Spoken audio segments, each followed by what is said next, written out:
2010년 독일 노르틀라인 베스트팔렌주의 도시 민스터에 아주 특별한 동물원이 문을 열었습니다.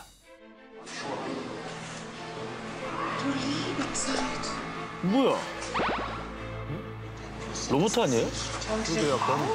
이 동물원의 정체는 바로 모피 동물원. 영상에는 오랑우탄을 형상화한 모습인데요. 이 특별한 동물원을 만든 주인공은 독일 베를린과 프랑스 파리에서 활동하는 익명의 여성 아티스트 단체 네오존입니다. 이 단체에선 모피 동물원 외에도 독일 베를린 또 프랑스 파리의 거리에서 모피 그라피티도 진행했습니다. 오, 진짜 역동적으로 잘 그려냈네요. 진짜 살아있는 애들 같아요. 도시 한가운데 늑대들이 뛰놀고 야생 곰이 거리를 거니는 모습을 생동감 있게 재현해냈는데요. 네. 이들이 이렇게 모피 동물원과 모피 그라피티를 설치한 이유, 바로 모피 생산으로 인한 동물 멸종을 경고하기 위해서입니다. 실제로 패션업계에서는 세계적으로 모피 의류 제조 과정에서 연간 5천만 마리에 가까운 동물이 도살되는 것으로 추산했는데요. 예를 들면 여우 코트 한 벌을 만드는데 최대 여우 45마리. 한 벌에? 한 벌에. 밍크 코트는요. 한 벌에 약 55마리의 밍크가 희생되고 있는 실정이고요. 게다가 더 잔혹한 건 살아있을 때 가죽을 벗겨야 더 질 좋은 모피를 얻을 수 있다고 해서 정말 상상도 할 수 없는 끔찍한 비윤리적인 문제로 지탄을 받고 있습니다. 저렇게까지 해야 되나? 우리가 다른 옷이 없는 것도 아닌데. 그렇죠. 네. 뭐 요즘 좀 많이 변하긴 했지만 뭐 과거 사실 한 10년 전까지만 해도 결혼식 할 때 뭐 혼수로 모피를 몇 벌을 해가야 되냐는 둥 뭐 어디까지 할 거냐 뭐 이런 얘기들 하지 않았습니까? 드라마 보면은 이제 부잣집 마나님들은 다들 모피 하나씩 걸치고 나오셨죠. 네, 상징이었죠, 상징. 그런데 요즘은 전 세계적으로 모피에 대한 수요가 점차 줄어들고 있는 게 사실입니다. 인간의 취향이나 패션 때문에 수많은 동물들이 잔혹하게 희생되고 있다는 인식이 높아지고 있기 때문이죠. 그래서 이 모피 동물원과 모피 그라피티의 취지가 바로 친구! 동물은 인간의 소유물이 아니라 친구라는 생각을 심어주자는 것입니다. 이 모피 동물원을 본 시민들도요. 이 도시에서 동물의 삶에 대해 생각하게 되네요. 라는 소감을 전했다고 합니다. 미국 아칸소주에서 제야의 밤 저녁에 무려 5,000마리가 넘는 새들이 하늘에서 추락. 왜? 새들은 대부분 두개골이 부러졌다. 그렇게 바닥에 곤두박질 치며 죽음을 맞이했는데요. 왜 그런 거예요? 그런데 범인이 바로 꽃 때문이었습니다. 불꽃놀이. 매년 새해를 기념하는 불꽃놀이를 개최. 그런데 갑자기 터진 폭죽 소리에 그만 화들짝 놀란 새들이 다 함께 급히 날아오르다가 서로 부딪혀서 큰 치명상을 입고 추락한 겁니다. 얼마나 놀랐으면. 깜짝 놀래요. 이게 사실 뭐 화약의 폭발력이나 소리 이런 게 엄청나잖아요. 사실 사람들도 깜짝깜짝 놀랐다는 그렇죠, 건데 조그마한 새들은 또 어마어마한 충격이었겠어요. 자기들끼리 부딪혔대잖아요. 너무 놀래가지고. 화들짝 놀라지. 근데 이게 처음이 아니었던 게요. 네덜란드 암스테르담 대학교 생물 생태계 역학 연구소에서 2008년부터 2010년까지 기상 레이더를 이용해 불꽃놀이를 할 때 폭죽 발사에 따른 새들의 움직임을 확인했습니다. 자정 전에 비행한 새는 이렇게 거의 없습니다. 저 지금 초록색이 새들이거든요. 그런데 자정이 지나고 불꽃놀이가 시작됐을 때거든요. 초록색으로 가득 차요. 이렇게 꽉 찹니다, 화면이. 저 때 막 부딪히는 거 아니야. 와, 빨갛게 된 부분도 있네. 그 생존 본능 아닙니까? 그렇죠. 살겠다. 순간적으로 폭발음이 있으니까 이게 뭐 뭔 일이 생긴 줄 잘못됐다 알고. 싶어서 그냥 확 치솟아 버리는 거죠. 전혀 상상도 못했어요. 저런 일이 있을 거라고. 우리가 막 하늘 보면서 너무 좋아, 너무 좋아 이런 사이에 새들은 그 생명의 위협을 받는지 진짜 몰랐네요. 그죠? 역시 무고한 새들을 위협하는 아주 거대한 파괴범 이야기입니다. 우선 이 사진을 먼저 보실까요? 뭐야? 도로가의 투명 방음벽과 충돌해 폐사한 천연기념물 솔부엉입니다. 이 야생조류가 사망하는 가장 큰 원인은 인간들에 의한 서식지 파괴가 꼽히는데요. 그 다음이 바로 도로의 투명 방음벽 등으로 인한 버드 스트라이크. 국립생태원에서 추정한 바로는 유리창과 투명 방음벽 충돌로 죽는 조류의 수를 연간 1,000만에서 2,000만 마리 정도로 예측한다고 합니다. 진짜 많이 죽는다. 1,000마리가 아니라 1,000만 마리. 1000마리여도 놀라려고 그랬거든요. 그렇죠. 네. 뭐 미관상 유리 건물 멋있게 짓는다고 이렇게 투명 창으로 막 하고 그런 경우가 더 많잖아요. 그렇죠. 네. 근데 이제 새가 시력이 좋다고 알고 있었는데 왜냐면 높은 곳에서도 저 벌레 하나 잡아먹으려고 쭉 날라오지 않습니까? 그렇죠. 그건 그래요. 근데 조류의 눈이 사람처럼 앞쪽이 아니라 양 옆에 위치해 있지 않습니까? 이 넓은 시야로 포식자를 재빨리 포착하고 피하기 위해서 이렇게 진화를 한 건데 이 빠르게 비행하는 새들이 투명창을 인지하지 못한 상태에서 날다가 느닷없이 코앞에서 유리벽을 마주해서 사고가 나는 건데요. 정면을 잘 못 보는구나. 근데 뭐 건물을 다시 다 지을 수도 없는 거고 이게 어떻게 뭐 개선 방법이 없을까요? 국립생태원에서 야생 조류와 유리창 충돌 안내서를 작성해 개선 방법을 제안하고 있습니다. 가장 중요한 건 건물 유리창과 투명 방음벽이 새들의 눈에 띄어야 한다는 거죠. 그렇지. 새들은 사람과 달리 자외선을 볼 수 있습니다. 그래서 유리 외벽에 촘촘히 자외선을 반사할 수 있는 불투명 테이프를 붙이는 것도 조류 충돌을 막을 수 있는 대책이라고 합니다. 저 좋네. 오, 괜찮네. 저 좋다. 함께 상생할 수 있는 대책이 도입돼서 새들이 마음껏 자유롭게 하늘을 날 수 있기를 바랍니다. 2018년 3월 영국 버밍엄의 한 경기장에서 열린 크로프트 도그쇼 시상식. 세계 3대 명견 대회 중에 하나입니다. 그런데 이날 우승견의 주인이 우승 트로피를 받아드는 순간 갑자기 시상식장에 난입한 두 사람. 왜 저래 왜 저래? 왜 저러는 거야? 뭔가를 알리고 싶어하는 메시지가 든 천을 폈죠. 보통은 저렇게 이제 시위를 할 때 쓰는 방법이잖아요. 플래카드를 펼치려고 그랬구나. 네. 이들의 정체는 동물보호단체 페타 회원들로 밝혀졌습니다. 이들 손에 쥐어진 팻말에는 크로프트 Canine Eugenics, 크로프트 도그쇼는 개 우생학이라는 글귀가 적혀 있었습니다. 반려견의 귀여운 외모 뒤에 숨겨진 인간의 탐욕을 고발하기 위한 것이었습니다. 사람들이 강아지를 분양받을 때 가장 먼저 고민하는 게 뭔지 아십니까? 가장 고민하는 게 품종. 네. 그리고 대부분의 사람들이 뭐 믹스견보다는 순종견을 더 선호하는 경향이 있죠. 그렇죠. 네. 그래서 순종의 분양은 더 높은 가격대로 이루어지고 있는데 바로 이게 문제입니다. 혈통을 보존한다는 명목으로 행해지는 반려동물의 근친교배. 이게 동물들에게 큰 고통을 안겨주고 있는 겁니다. 웬일이야. 2008년 영국 왕립동물학대방지협회의 혈통견에 관한 과학 보고서에 따르면요. 순종견을 만들기 위한 근친교배는 눈은 크게, 몸통은 작게 이렇게 개 신체 기관을 과장되게 만들어 유전병을 부른다고 지적했고요. 특히 유전병으로 큰 고통을 받고 있는 견종에는 대표적으로 불독이 있는데요. 불독은 주름이 많을수록 예쁘고 귀엽다라고 생각해 주름이 많고 또 살이 찐 불독끼리 근친교배를 시키는 겁니다. 그러다 보니 호흡곤란과 피부 알레르기를 달고 사는 경우가 많답니다. 유전병이구나. 맞습니다. 그리고 혈통, 이 순종 유지를 위한 근친교배 외에도 다 보셨을 겁니다. 찻잔에 쏙 들어가는 작고 귀여운 모습 때문에 높은 분양가에도 불구하고 꾸준한 인기를 얻는 티컵 강아지. 이 티컵 강아지는요. 말티즈, 시추 등 인기 있는 강아지 종 중에 작고 연약하게 태어난 강아지들끼리 교배를 시키는 거라고 합니다. 때문에 당연히 골절되기 쉽고요. 또 관절 관련 질병의 위험이 더 높다고 합니다. 맞아요. 그건 아니야. 예쁜 반려동물 뒤에 숨겨진 아픔. 반려동물은 말 그대로 인생의 동반자이자 가족이지 절대로 당신의 인형이 아닙니다. 중국 송나라 황제들의 상에 올랐던 진귀한 음식이자 제비집, 전복과 함께 중국 3대 진미로 꼽히는 샥스핀. 말린 상어 지느러미를 걸쭉하게 끓여낸 샥스핀 수프는 중국, 대만, 홍콩 등 중화권 국가에서 부와 건강의 상징이자 최고급 보양식으로 통해서요. 전 세계 샥스핀의 무려 95%가 중국과 대만에서 소비되고 있다고 하는데요.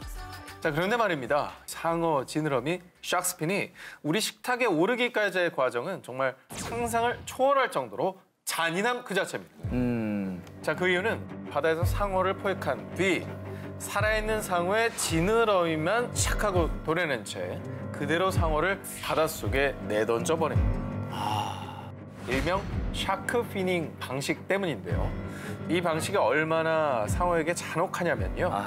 이 불에가 없는 상어는 지느러미로 헤엄을 치는데 지느러미를 잃었으니 그대로 깊은 바닷속으로 가라앉아 고통 속에 죽음을 맞이하게 되는 거죠. 그냥 익사하는 거네 어떻게 보면. 자, 이렇게 잔인하게 상어를 포획하는 이유. 상어의 몸통은 맛이 없고 상품 가치가 없기 때문인데요. 그래서 값비싼 지느러미만 잘라내고 굳이 부피가 큰 상어 몸통은 싣고 오지 않는 겁니다. 자, 바다의 포식자라는 말이 무색하게도 인간의 욕심 앞에 무분별하게 죽어가는 상어는요, 많게는 한 해 1억 마리 이상이라고 합니다.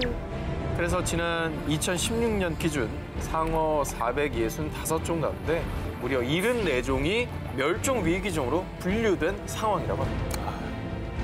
이제 멸종 위기까지 왔군요.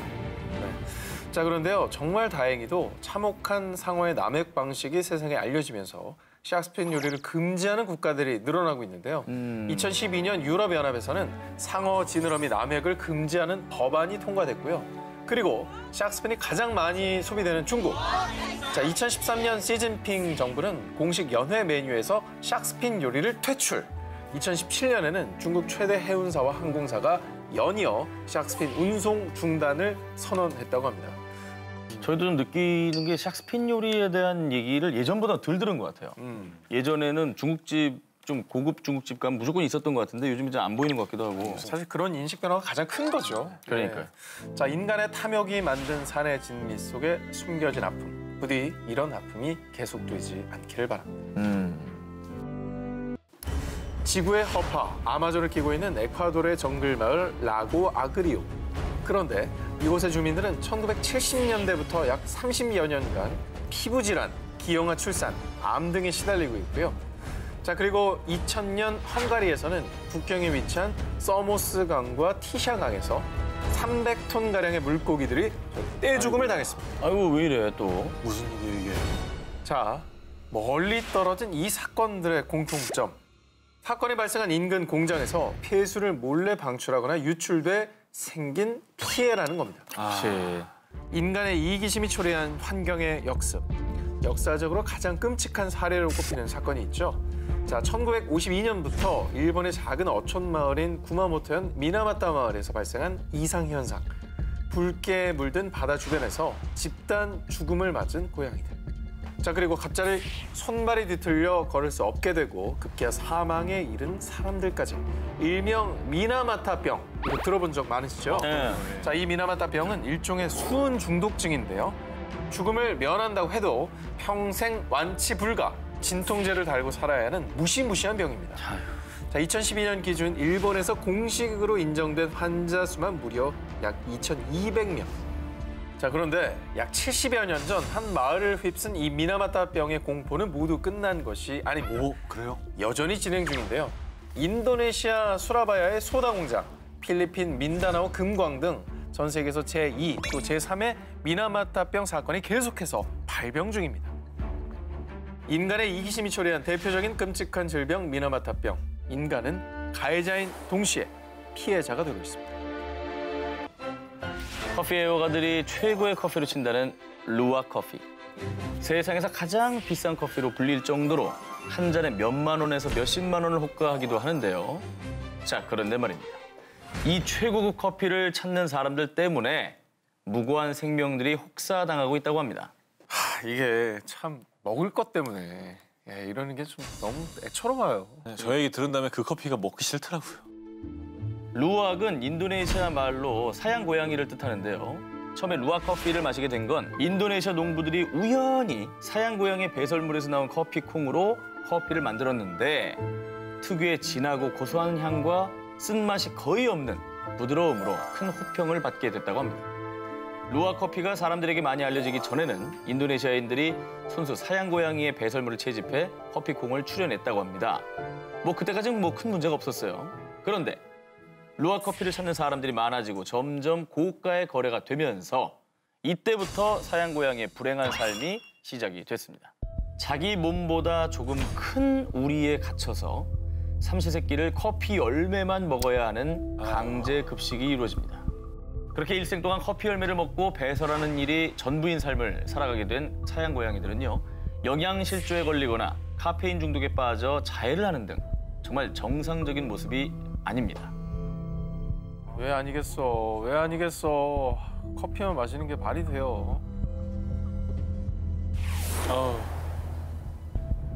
인간의 욕심으로 인해서 거의 커피콩 배설 기계로 전락해버린 사양 고양이들. 더 가슴이 아픈 건 이렇게 극도의 스트레스에 시달리다가 몸이 약해져서 생산력이 떨어지면요. 그때는 야생의 처참이 벌어진다고 합니다.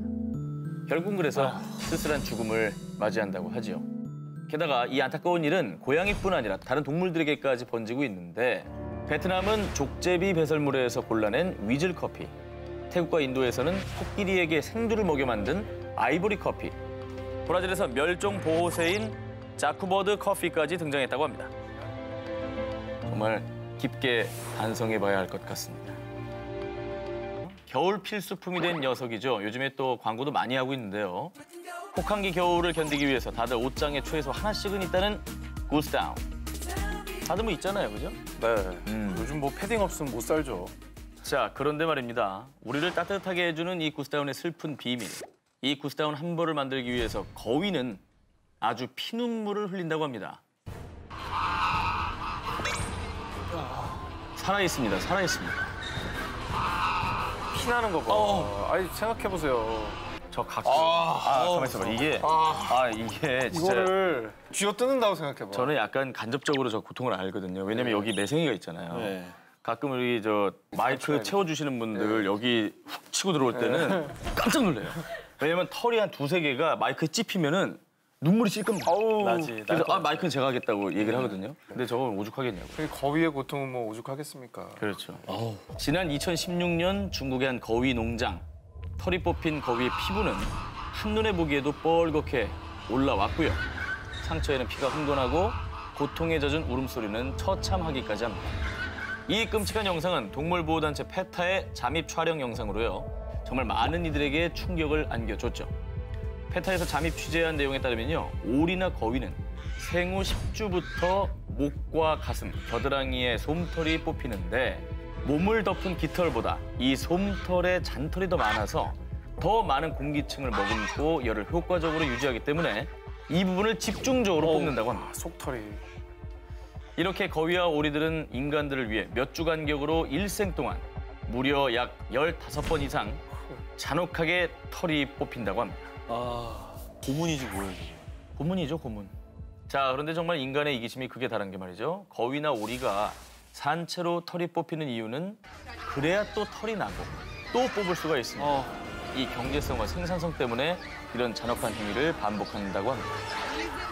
자, 그리고 취재해보니까요. 비윤리적이지 않은 방식으로 만드는 것도 있다고 합니다. 뭐 식품으로 사용하기 위해 사육 및 도축되는 오리나 거위의 털을 재활용해서 생산하는 방식 말이죠. 이건 좀 낫네요.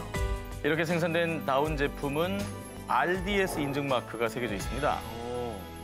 나만 좋자고 다른 동물들이 아픔을 겪는다. 너무나 슬픈 일이죠. 내가 먹고 입고 즐기는 모든 것이 다른 생명들과 연결돼 있다는 사실 한 번쯤은 더 되새겨봤으면 좋겠습니다. 자, 먼저 기자님들께 질문 하나 드리겠습니다. 이 감기약, 그런 여러 가지 약들이 있잖아요. 그 약 먹고 남은 경우에 어떻게 처리를 하세요?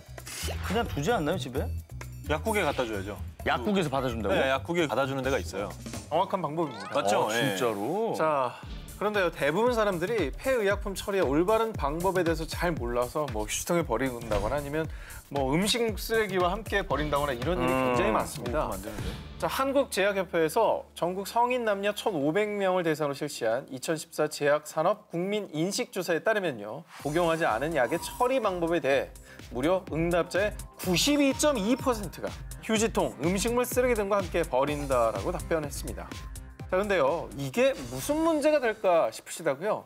자, 1997년 프랑스 베르톨레 인근의 한 강을 조사하던 산업환경연구원 과학자들은요, 희귀한 물고기를 발견합니다. 자, 그것은 바로 수컷도 암컷도 아닌 중성 물고기.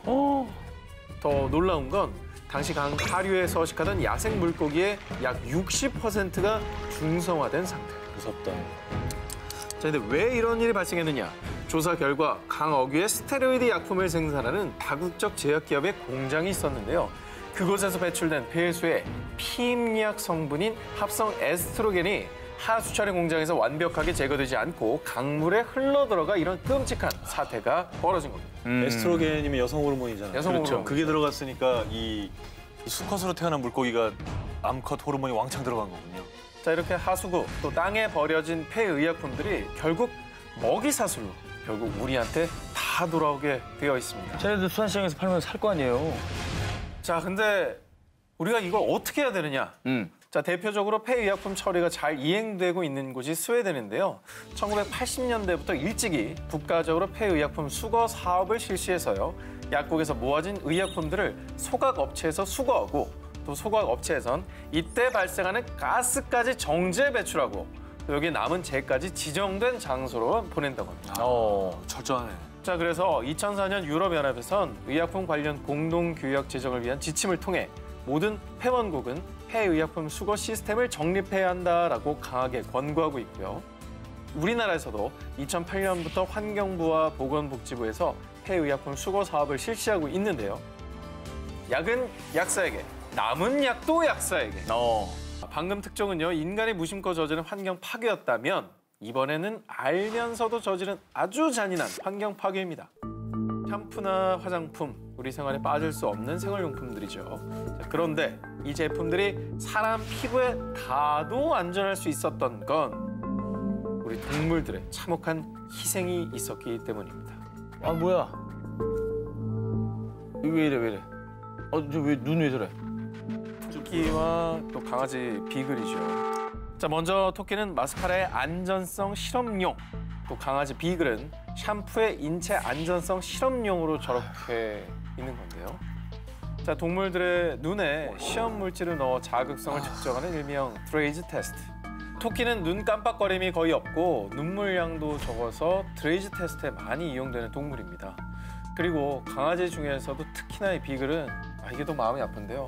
사람을 잘 따르고 또 인내심이 강하다는 이유로 샴푸뿐만 아니라 진통제 등의 약물 실험에서도 많이 이용되고 있다고 합니다. 말 잘 듣는다고 더 실험을 한다고요? 더 참을성이 많다.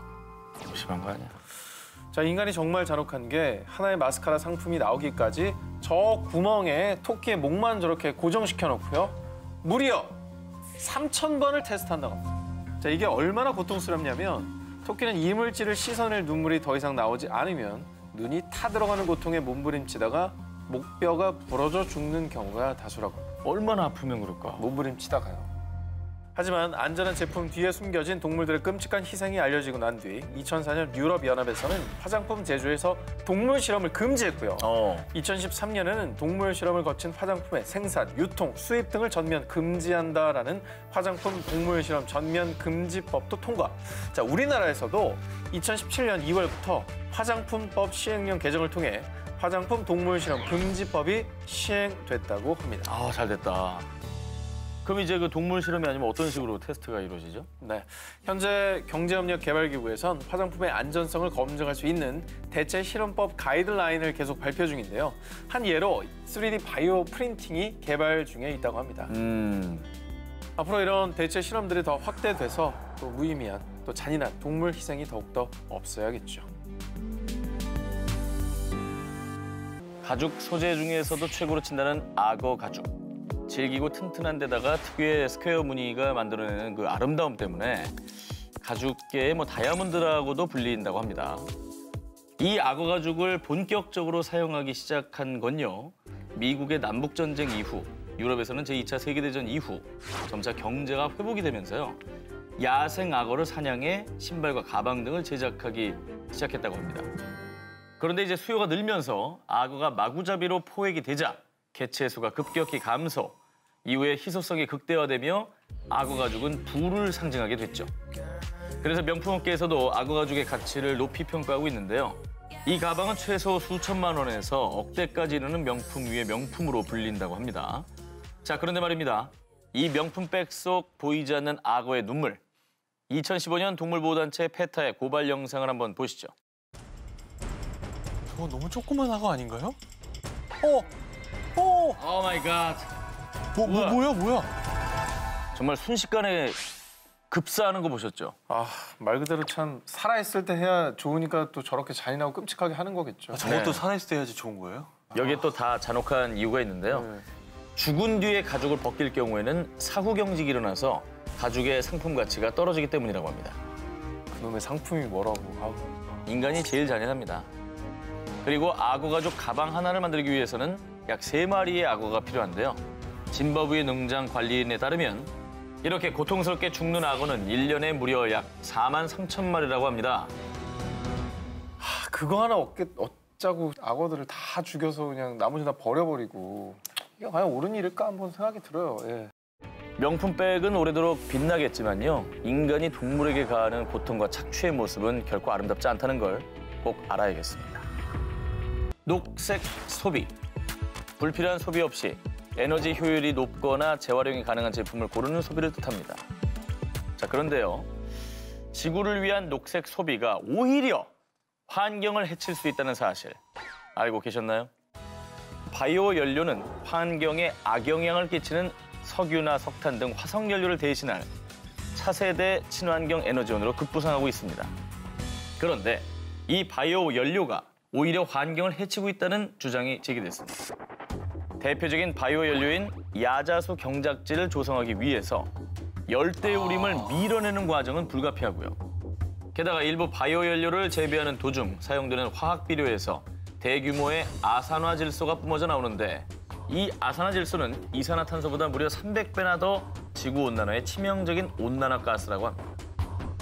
이게 사실 석유를 바꾼답시고 했던 일이 오히려 나무를 베어내고 더 온실 효과를 높이는 건지 진짜 몰랐네요. 그렇죠. 게다가 이젠 우리의 일상이 된 에코라이프, 비닐 일회용 컵 사용을 줄이기 위해 다양한 에코백이나 텀블러 같은 대체 아이템들이 쏟아져 나오고 있는데요. 주변에는 그래서 요즘에 뭐 일회용품 안 쓰는 것도 카페에서 많이 하니까 뭐 텀블러 예쁜 거 들고 다니는 분들 굉장히 많고 수집하는 분들도 있더라고요. 맞습니다. 사실상 텀블러는 제조 과정에서 일회용 컵보다 온실가스와 같은 오염물질을 더 많이 배출하기 때문에 오히려 환경에 독이 될 수 있다고 합니다. 또 비닐봉지나 플라스틱 가방을 대체할 용도로 생겨난 에코백. 그런데 2011년 영국 환경청의 조사에 따르면요. 면 소재 에코백은 최소 131번 이상 사용될 때만 환경 보호 효과가 있는 것으로 분석됐다고 합니다. 그럴 것 같아. 하지만 알아보니 영국인들의 에코백 사용률은 평균 51회 미만. 안 그렇습니까, 솔직히? 아니, 저도 정말 어디 회사 로고 찍어서 나눠주는 게 너무 많고. 맞아. 아유, 저는 남발돼요, 남발. 에코백 들고 마트 간 거 10번도 안 되는 것 같아요. 그런 거 알면서도 일회용품을 너무 많이 쓰니까 대안으로 생각하는 건데 이것도 역시도 적극적으로 활용하고 아끼지 않으면 환경 파괴의 가해자가 될 수도 있다는 사실을 꼭 기억해 둘 필요가 있을 것입니다. 우리가 몰랐던 에코의 배신. 알고도 방치한다면 지구의 배신은 시간 문제입니다. 인간과 가장 닮은 포유류인 유인원 중에서도 지능이 제일 높다는 오랑우탄. 그런데 말입니다. 1999년만 해도 보르네오 섬에 약 20에서 30만 마리였던 오랑우탄이 2015년 기준 약 10만 마리도 채 남지 않았다고 합니다. 와, 다 죽었어요? 다 뭐 죽었어요. 1년에 거의 10,000마리 꼴로 없어진 거네요. 너무 많이 없어졌다. 그 이유는 오랑우탄의 서식지인 열대 우림이 파괴되고 있기 때문이죠. 세계적인 환경단체의 조사에 따르면요. 1990년부터 인도네시아에서만 총 31만 제곱킬로미터의 열대 우림이 사라졌다고 하는데요. 이는 팜유를 생산하기 위해 경작지를 늘리고 있는 인간들 때문입니다. 팜유는요. 저렴하고 다용도로 활용할 수가 있어서 수요가 높은 원자재인데요. 기업들은 팜유의 수요를 맞추기 위해 재배지를 계속해서 늘리고 있는 상황인데 문제는 숲에 불을 지르는 화전식 정지 작업을 선호하고 있다고 합니다. 왜? 장비를 이용해 한 그루씩 벌목할 때보다 열대우림에 불을 지르는 화전인 경우에는 그 비용이 거의 10분의 1밖에 안 들기 때문이에요. 야, 정말 피할 수 없는 유혹이긴 하겠습니다만. 그래도 사회적 책임이라는 것도 있지 않겠습니까? 그렇죠. 자, 기업들, 아니 인간의 이기심이 빚어낸 이 결과물은요. 막대한 열대우림 파괴, 그리고 야생동물들의 멸종 위기. 결국에는 인간들의 생명까지 위협하고 있습니다. 열대우림을 태우면서 발생한 연기는 결국 짙은 연물을 유발해서요. 경작지 주변의 지역민들은 호흡기 질환으로 고통을 호소하고 있다고 하고요. 사람 살 때가 아니죠. 팜유 회사에선 야자나무 재배 때문에 강줄기를 인위적으로 바꿔 주민들의 식수까지 부족한 상황이라고 합니다. 야, 저 정도면 거의 주민들 죽으라고 고사 지내는 거 아닙니까? 물길도 막아버리고 연기 피우고. 하지만 안타까운 건 인도네시아의 팜농장 사업자 연합에서는 대책을 내놓기는커녕 시장 선도자로서 팜오일 생산량을 더욱 확대하도록 하겠습니다. 라며 여전히 눈앞에 이익만을 쫓고 있는 실정입니다. 결국은 인간, 지구 생태계의 일부라는 사실을 잊어서는 안 되겠습니다. 천혜 자연환경을 품고 있는 축복받은 땅 페루. 이 페루는요, 우리나라에서 쌀을 주식으로 먹는 것처럼 감자를 주식으로 먹고 있습니다. 그런데 2050년을 기점으로 페루에서는 감자가 자취를 감출 수 있다고 합니다. 감자가 뭐 왜 이게 실종되는 아니, 거죠? 척박한 환경에서도 잘 자라는 작물이 감자 아닙니까? 그렇죠. 그 원인은 바로 지구 온난화. 2007년 평균 13도였던 페루 해안가의 기온이 2017년엔 무려 5도가 오른 18도까지 상승. 그리고 2050년이 되면 최대 6도나 더 오를 거라는 추측이 나오고 있습니다. 그런데 감자는 특히 고온에 취약해서요. 온도와 습도가 증가하면 자라나기가 힘든 작물입니다. 그래서 주로 해발 2,500, 3,000m에서 재배되던 페루의 감자가 계속되는 고온 현상 때문에 해발 3,500m 이상의 고산지대까지 이동했지만 페루의 고산지대는 냉해가 자주 발생하고 영양분이 부족해서 감자가 자라나기 힘든 환경이라는 점입니다. 따라서 이 같은 고온 현상이 계속된다면 감자의 재배 면적은 당연히 줄 것이고 2050년을 기점으로 감자가 사라질 수 있다고 보는 것이죠. 그러니까 우리나라 사람들이 이해하기 편하게 하려면 우리나라에서 쌀이 더 이상 안 자라는 상황인 거예요. 그래서 주식이 없는 거야. 야, 이게 지구온난화 문제가 심각한 건 알지만 야, 이런 얘기를 들으니까 경각심이 또 갑자기 또 많이 생겨버리네요. 그런데 말입니다. 감자뿐이 아닙니다. 유엔 식량농업기구에 따르면요. 2050년에는 바나나, 토마토, 양파 등 그리고 2055년엔 커피를 비롯해 콩, 옥수수, 딸기까지 전 세계 농작물들이 멸종 위기에 놓였다고 합니다. 정말 심각하죠? 한편 당장 발등에 불이 떨어진 페루 정부는요. 기후변화에 대비하기 위해 2014년에 지구 기후를 관측하는 위성을 띄운 상태입니다. 그리고 무려 5조 954억 원을 투자해서 멸종 위기의 농작물 유전자를 보존할 수 있는 아미카프 프로젝트를 진행 중이라고 합니다. 대구에 사과를 먹고 미인이 많다고 이런 얘기가 있었잖아요. 네, 많았죠. 지금 대구에서 사과 재배 안 해요. 맞습니다. 이제 뭐 충청도 충주, 작물이 됐어요. 충북 작물. 충북 작물. 예. 또 옛날엔 전량 수입하던 열대 과일도 요새 우리나라에서 재배가 돼요. 재배되고요. 망고 되잖아 이제. 재배가 돼요. 조만간 이러다가 개성사가 먹겠음둥. 네. 아 이게 자꾸 올라가니 개마곤 사과가 그렇게 맛있다는 둥. 중간 좀 부사 먹겠음둥. 예. 진짜 무섭다 그렇게 생각하면. 예. 올해 5월 미국의 사진작가이자 영화 제작자인 크리스 조던이 공개한 영상이 전 세계에 큰 파장을 불러일으켰습니다. 각종 바다새의 보금자리였던 미드웨이 섬. 이곳에서 비닐이 목에 감겨 죽은 새. 플라스틱을 뱃속에 끌어안고 신음하다 숨을 거둔 새의 사체까지 등장. 피폐해진 섬의 실태를 알렸습니다. 더욱더 안타까운 건 이 끔찍한 상황은 지금도 또 이 시간에도 계속되고 있다는 사실입니다. 태평양 한가운데 해류들이 돌아가는 환류지대에 플라스틱 쓰레기 더미들이 모여들고 있다는 건데요. 일명 플라스틱 수프라 불리는 이 쓰레기 더미들은 바로 우리가 흔하게 사용하는 생수병, 일회용 일상용품 등이 한데 모여 만들어진 거라고 합니다. 어마어마하네요. 인간의 탐욕으로 인해 무분별하게 쌓인 이 플라스틱을 먹이로 착각하는 바다새와 동물들. 2050년에는 무려 99%, 사실상 모든 바다새의 배 안에 플라스틱 쓰레기가 발견될 것이라고 전망했다고 합니다. 아 진짜. 우리 때문에 피해를 저 새들이 받는 거네. 그렇죠. 게다가 이 피해는 물론 인간에게까지 이어지고 있는데요. 홍합을 많이 먹는 벨기에인들을 대상으로 확인해봤는데 1년에 약 10만 개 정도의 미세 플라스틱을 섭취한다는 실험 결과가 나왔다고 합니다. 길이 5mm 미만의 미세 플라스틱은 크기가 작아서 종을 가리지 않고 대부분 동물의 체내 속으로 들어갈 수 있기 때문에 우리가 버린 플라스틱이 먹이 사슬을 타고 거슬러 올라 결국 우리 몸까지 침입을 할 수 있는 거죠. 아 플라스틱 진짜 어떻게 분해하지? 플라스틱이 진짜 문제인 것 같아요. 근데 안 쓸 수도 없고 참 진짜. 대체할 수 있는 방법 뭐 떠오르는 게 없잖아요. 우리가 없죠. 사실. 진짜 없어요. 그러니까 문제죠. 지난 2014년 미국 슈퍼마켓 체인 W마켓은요. 이런 광고를 만들었습니다. 왜 이래? 꿀벌이 있는 세상과 없는 세상에서 얻을 수 있는 식품들을 진열한 사진입니다. 마트 내 식품 절반 가까이가 없어진 모습이죠. 그러네요. 그런데 이게 절대 과장된 광고가 아닙니다. 자, 유엔 식량 농업기구에 따르면요. 전 세계 주요 농작물 100여 종의 약 70%가 꿀벌의 수분으로 열매를 맺는다고 합니다. 자, 때문에 꿀벌이 사라지면 사과, 딸기, 커피, 아몬드, 고추, 곡류 등 이런 작물들이 거의 다 사라지게 되고요.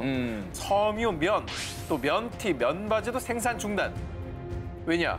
이 목화도 꿀벌이 없으면 수분을 못하니까 오직 합성 섬유에만 저희가 의존을 해야 되는 거죠. 그러겠다.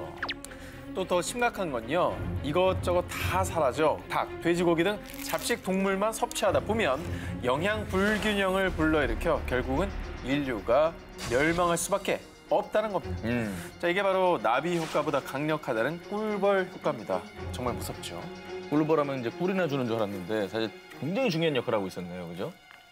자, 그런데 말입니다. 더 심각한 건 이 꿀벌 효과의 공포가 우리 코앞, 현실로 다가오고 있다는 건데요. 미국, 유럽 등 세계 곳곳에서 해마다 30에서 40%의 꿀벌이 사라지고 있다고 합니다. 해마다? 많이 사라지는 것 같아요. 너무 없어진다. 일명 벌집 군집 붕괴 현상. 꿀을 가져오는 일벌들이 집에 돌아오지 못해 유충과 여왕벌이 폐사하는 현상인데요. 전 세계적으로 왜 이런 현상이 일어나고 있느냐? 지난 2017년 유럽에서 대규모 야외 실험을 통해 밝혀진 꿀벌 멸종의 주범은 바로 살충제 성분인 네오니코티노이드. 그동안 친환경 농약으로 인식됐었는데요. 치명적 부작용이 이번 실험을 통해 밝혀진 겁니다. 자, 그리고 지난 7월 영국의 한 대학에서 네오니코티노이드가 꿀벌에 미치는 악영향을 발표했는데요.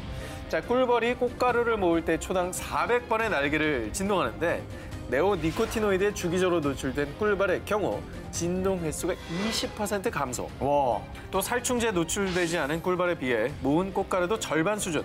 살충제가 꿀벌의 신경계를 마비시켜 날개 운동이 느려진 것 때문이라고 합니다. 되게 치명적인가 보다.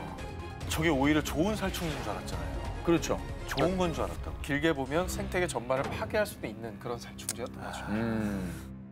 상대성 이론의 과학자 아인슈타인은 꿀벌이 멸종하면 인류도 4년 안에 사라질 것이다라는 말을 했죠. 그렇습니다. 자, 우리는 반드시 명심해야 합니다. 식물 생태계 붕괴는 결국 지구 생태계 모두를 붕괴시킬 수 있다는 사실을 말이죠.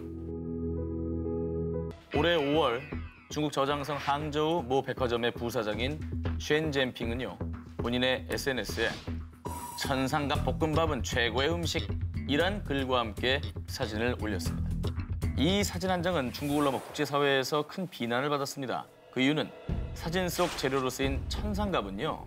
아프리카와 아시아 열대 지역에 서식하는 포유류인데요. 지난 수십 년간 인간에 의해 무자비하게 잡혀 현재 몇 마리가 남아있는지 가늠조차 할 수 없는 동물이죠. 산을 뚫을 정도로 단단한 껍질에 쌓여있다라는 뜻의 천상갑. 정말 갑옷처럼 생긴 이 비늘이 특이하잖아요. 근데 이 비늘에 자양강장 효과가 있다면서. 그놈의 자양강장 진짜. 그놈의 자양강장. 베트남과 중국에서는 은밀히 고급 식재료로 유통되기 때문에 야생 개체 수가 20% 이하로 급감소해 심각한 위기종으로 지정됐다고 합니다. 더 황당한 건 천상갑 비늘의 주성분은 케라틴입니다. 사람의 손톱과 거의 비슷한 단백질로 이루어져 있다는 것이죠. 실제로 자양강장 효과도 없다는 얘기. 그러니까 이게 뭐 단단하고 뭐 껍질에 쌓였으니까 이게 뭔가 몸에 좋을 것 같다는 그 이미지 때문에 착각을 하는 거잖아요, 이게. 아, 진짜. 천상갑뿐 아니라 인간의 이기심으로 인한 동물들의 순환은 전 세계 곳곳에서 이루어지고 있습니다. 지난 2016년 12월 말레이시아 샘포르나 인근의 섬에서 발견된 푸른 바다거북이 사체. 이 배딱지와 내장이 뜯겨져 나갔죠. 더 충격적인 건 이 주변에서 무려 100마리에 해당하는 바다거북의 뼈와 등껍질이 발견됐다는 점입니다. 누가 저렇게 한 거네, 아니, 그럼. 집단적으로 이거는 뭔가 목적을 갖고 학살을 한 거잖아요. 뒤집어서 파낸 거죠, 그죠? 네. 푸른 바다거북 역시 세계 자연보전연맹이 지정한 멸종 위기종인데 그럼에도 불구하고 말레이시아에서는 거북이 알이 성욕 강화, 또 거북이 고기는 몸보신에 좋다는 미신이 퍼지면서 은밀히 유통되고 있다고 합니다. 역시나 근거가 없는 추측이죠. 뭐 정말 굶어 죽어서 뭐 그러면 내가 이해는 하겠어. 자양강장이잖아요, 이게. 그렇죠. 생태계의 일원, 동물들이 점점 사라지고 있습니다.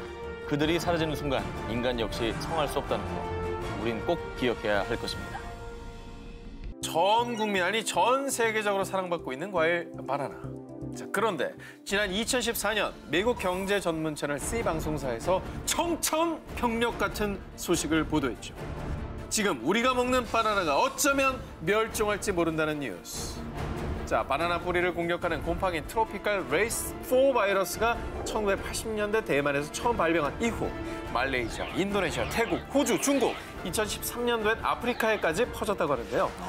정말 불행 중 다행인 건 중남미와 카리브해에는 아직 퍼지지 않은 상황이라고 합니다. 하지만 이것도 시간 문제일 뿐 중남미까지 확산될 경우 우리의 바나나, 우리가 정말 사랑하는 바나나는 지구상에서 모두 사라질 수가 있다는 거죠.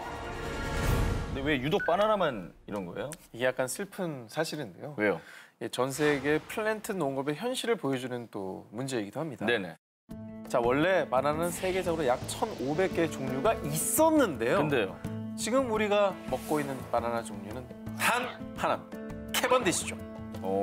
자, 원래 야생 상태의 바나나는요, 크고 딱딱한 씨가 저렇게 가득 차 있어서 수박처럼 먹기가 힘들었는데 어느 날 씨 없는 돌연변이 바나나를 발견한 겁니다. 그게 바로 캐번디시 종이었는데요. 맛까지 좋아서요, 인간은 결국 캐번디시 종만 대량 생산하기 이르렀고요. 다른 종의 바나나는 상품성이 떨어진다는 이유로 몽땅 베어냈습니다.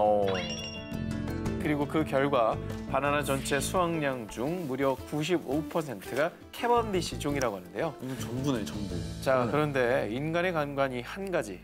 이 종은 씨가 없기 때문에 바나나 풀의 뿌리나 줄기를 접붙여서 번식. 그러니까 우리가 먹는 바나나는 전부 다 복제품인 셈이었던 거죠. 클론이네, 클론. 그래서 치명적인 바이러스가 퍼지면 유전자가 모두 다 똑같기 때문에 전멸하고만 한다는 사실.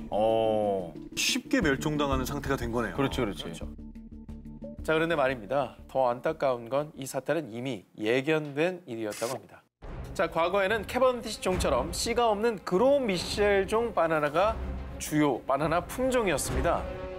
그런데 1960년대 바나나 암이라 불리는 파나마병이 돌았고요. 결국 그로 미셸 종이 사실상 멸종을 맞게 됐는데요.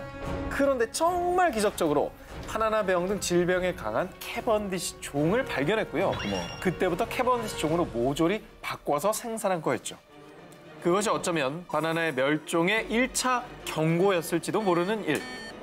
하지만 이를 무시한 인간들은 똑같은 실수를 지금도 반복하고 있고요. 그 결과 캐번디시 종 바나나는 지금 멸종 선고를 기다리고 있다고 합니다. 뭐 몇십만 원씩 주고 사 먹을 날이 올 수도 있는 거 아니에요? 만약 없어진다면. 몇십만 원이라도 주고 사 먹을 수 있으면 그래도 있는 거죠. 근데 그것조차도 없어질 수가 있는 거죠. 그러니까. 또 게다가 바나나 농업에 의존하는 몇 개 나라는 아예 나라의 산업 자체가 붕괴될 수도 있다라는 뭐 예측까지 나오고 있는 것이죠. 2011년 전 세계를 충격에 빠뜨린 재난, 동일본 대지진. 15,000명이 넘는 희생자를 냈을 뿐만 아니라 후쿠시마 원전 폭발이라는 최악의 사고까지 남긴 최악의 재난이었죠. 그래서 사고가 난 지 7년이 지났지만 방사능의 공포는 여전히 가시지 않고 있는데요. 그런데 지난 8월 일본 정부가 후쿠시마 원전의 방사능 오염수를 정화해 바다에 방류하는 방안을 논의 중인 것으로 밝혀져 전 세계적으로 큰 파문이 일고 있습니다. 과학적으로 전 일도 지식이 없지만 그 희석이라는 게 말이 됩니까? 어쩌라는 거야. 현재 지진으로 파괴된 후쿠시마 원전에서 하루에 수십 톤의 방사능 오염수가 발생되고 있는데 그동안 일본 정부는 이 오염수를 정화해 탱크에 보관해오고 있었습니다. 그런데 오염수의 양이 무려 90만 톤이 넘어서자 일본 정부에서는 이 오염수를 후쿠시마 바다에 방류하겠다는 말도 안 되는 대책을 내놓은 건데요. 우리더러 죽으란 소리 아닙니까? 라며 후쿠시마의 어업인들은 물론 전 세계인들의 거센 반발이 이어졌습니다. 그러나 일본 정부는 정말 뻔뻔하게도 정화한 오염수의 방사능 반감기가 12년이기 때문에 넓은 바다의 방류에 희석하면 별 문제가 없다는 주장을 고수하고 있는 건데요. 하지만 도쿄 전력 측에서 정화했다는 방사능 오염수를 조사한 결과 반감기가 무려 1,570만 년인 요오드 129와 스트론튬 90 등이 남아있는 것이 확인됐습니다. 사실 반감기가 없어진다는 것도 아니잖아요. 없어지는 반으로 준다는 반으로 거죠. 주는 거죠. 그치. 네. 하지만 일본이 이렇게 막무가내로 나오는 이유는 바로 돈, 이 돈 때문으로 추측하고 있는데요. 만약 땅속에 오염수 80만 톤을 주입할 경우에 발생하는 비용은 우리 돈으로 약 6조 2천억 원. 그런데 해양 방출할 시에 약 340억 원이면 처리가 가능하기 때문이죠. 그러니까 일본 정부가 저렴한 비용 때문에 오염수를 바다에 방출하는 쪽으로 밀어붙이는 게 아니냐, 이런 의견이 쏟아지고 있는 상황입니다. 이게 어디로 흘러갈지 어떻게 알아요? 인류 모두가 공유하는 건데. 네, 너무 무책임한 거잖아요, 사실은. 2019년 2월 러시아의 북극 해상에 위치한 노바야 제물리아 섬의 평화롭던 한 마을에 어느 날 갑자기 이 무리들이 들이닥쳤습니다. 북극곰이? 무려 52마리의 북극곰이 마을을 대습격한 건데요. 북극곰들은 거리에 쓰레기 더미를 뒤지는가 하면 사람이 사는 건물까지도 침입. 이에 섬 주민들은 혼비백산했습니다. 와, 진짜 무서웠을 것 같아요. 아니, 딱 문을 열었는데 북극곰이 막 날 보고 있어. 되게 무서울 것 같지 않아요? 사실 한두 뭐 마리도 아니고? TBCF 같은 곳에는 좀 친근하게 네. 캐릭터를 이제 우리가 만났지만 실제로 만나면 크기도 어마어마하고 이게 육식도 하잖아요. 그럼요. 그러니까 때로 저렇게 나타나니까 얼마나 주민들도 무서웠겠습니까. 스치면 사망이에요. 예. 자, 그런데 말입니다. 더 충격적인 건요. 북극곰이 마을에 출몰한 게 처음이 아니었다는 사실입니다. 심지어 과거에는 북극곰이 사람을 공격하는 사건까지 발생했습니다. 오, 뒤에 일촉즉발이네. 저. 오. 너무 위험하죠, 그죠? 아 근데 궁금한 게 북극곰은 원래 그 극지방 그 얼음 위에서 살지 않습니까? 근데 사람이 사는 저 먼 지역까지 출몰했다는 거 뭔가 이유가 있을 것 같다는 생각이 들어요. 네, 정말 가슴 아프게도 먹이를 찾기 위해서였다고 합니다. 배고픔에 굶주려서 사람 사는 마을까지 찾아온 것이죠. 북극곰들은 원래 해빙 위에서 먹이를 사냥하는데요. 그런데 지구온난화 때문에 북극 해빙이 녹아내리고 또 한겨울이 돼도 북극해가 얼지 않아서 사냥하기가 어려워진 겁니다. 실제로 1979년 북극의 해빙 면적은 약 645만 제곱킬로미터, 우리나라의 약 6배에 달했지만요. 2015년에는 388만 제곱킬로미터로 36년 만에 절반 가까이 줄었다고 합니다. 그리고 북극곰의 서식지 파괴 이후로는 또 다른 문제도 거론되고 있는데요.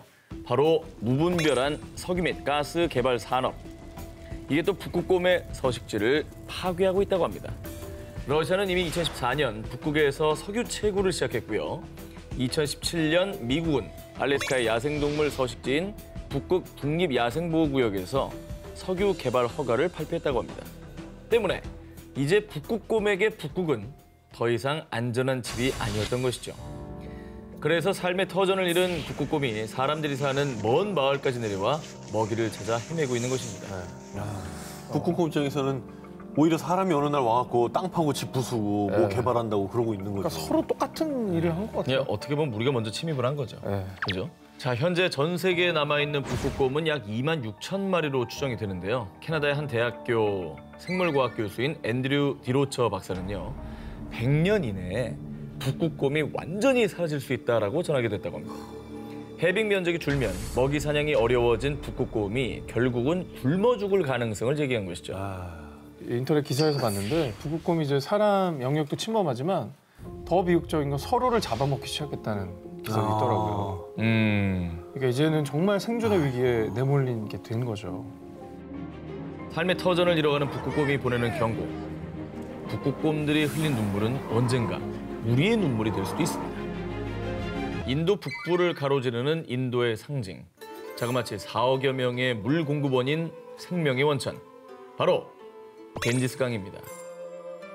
힌두 문명의 발상지인 겐지스강은요. 힌두교인들에게는 숭배 대상인 성스러운 강 그 자체죠. 파괴의 신 시바가 세상을 정화시키기 위해서 하늘에 있던 겐지스강을 땅으로 흘러내렸다고 믿기 때문인데요. 그래서 힌두교인들은요. 치유력이 있는 성스러운 겐지스강에서 몸을 씻으면 자신의 영혼 또 죄까지도 씻을 수 있다고 믿는다고 합니다. 자, 그런데 말입니다. 이 성스러운 강 겐지스강은요.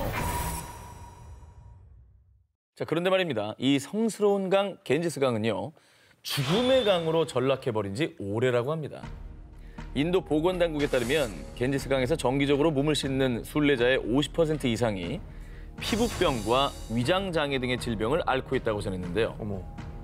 그 원인 중에 하나가 바로 겐지스강에 죽은 이를 떠나보내는 의식 때문입니다.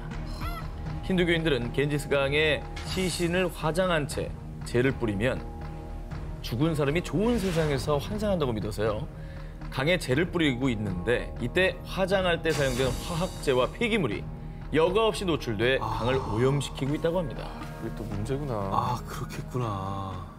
근데 이제 성스러운 겐지스 강을 좋아하니까 이렇게 숭배시하는 거 아니겠어요? 이제는 좀 본인들의 건강과 생존을 위해서는 좀 관습을 바꿨으면 하면 싶네요. 자, 그리고 또 큰 문제는요. 겐지스 강을 가득 메운 쓰레기들입니다. 아하. 강 인근 주민들의 생활 쓰레기를 비롯 공장의 폐수와 산업 폐기물이 여과 없이 그대로 겐지스 강으로 흘러가고 있다고 합니다. 무단 방류되고 있는 것이죠. 아이고, 이것도 참 이게 사회 시스템 문제인데 이게 안 갖춰져 있으니까 어쩔 수 없이 저렇게 되는 거잖아요. 그대로 저렇게 흘러보내서는 안 될 것 같네요.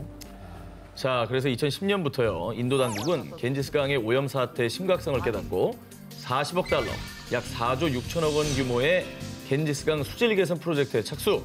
2020년까지 강을 정화하겠다고 발표했습니다. 자, 그래요. 시간이 좀 흘렀는데 네. 겐지스 강 지금은 깨끗해졌습니까? 자, 그런데요. 안타깝게도 무려 2,500km에 이르는 겐지스 강을 정화시키는 것은 결코 쉬운 일이 아니었습니다.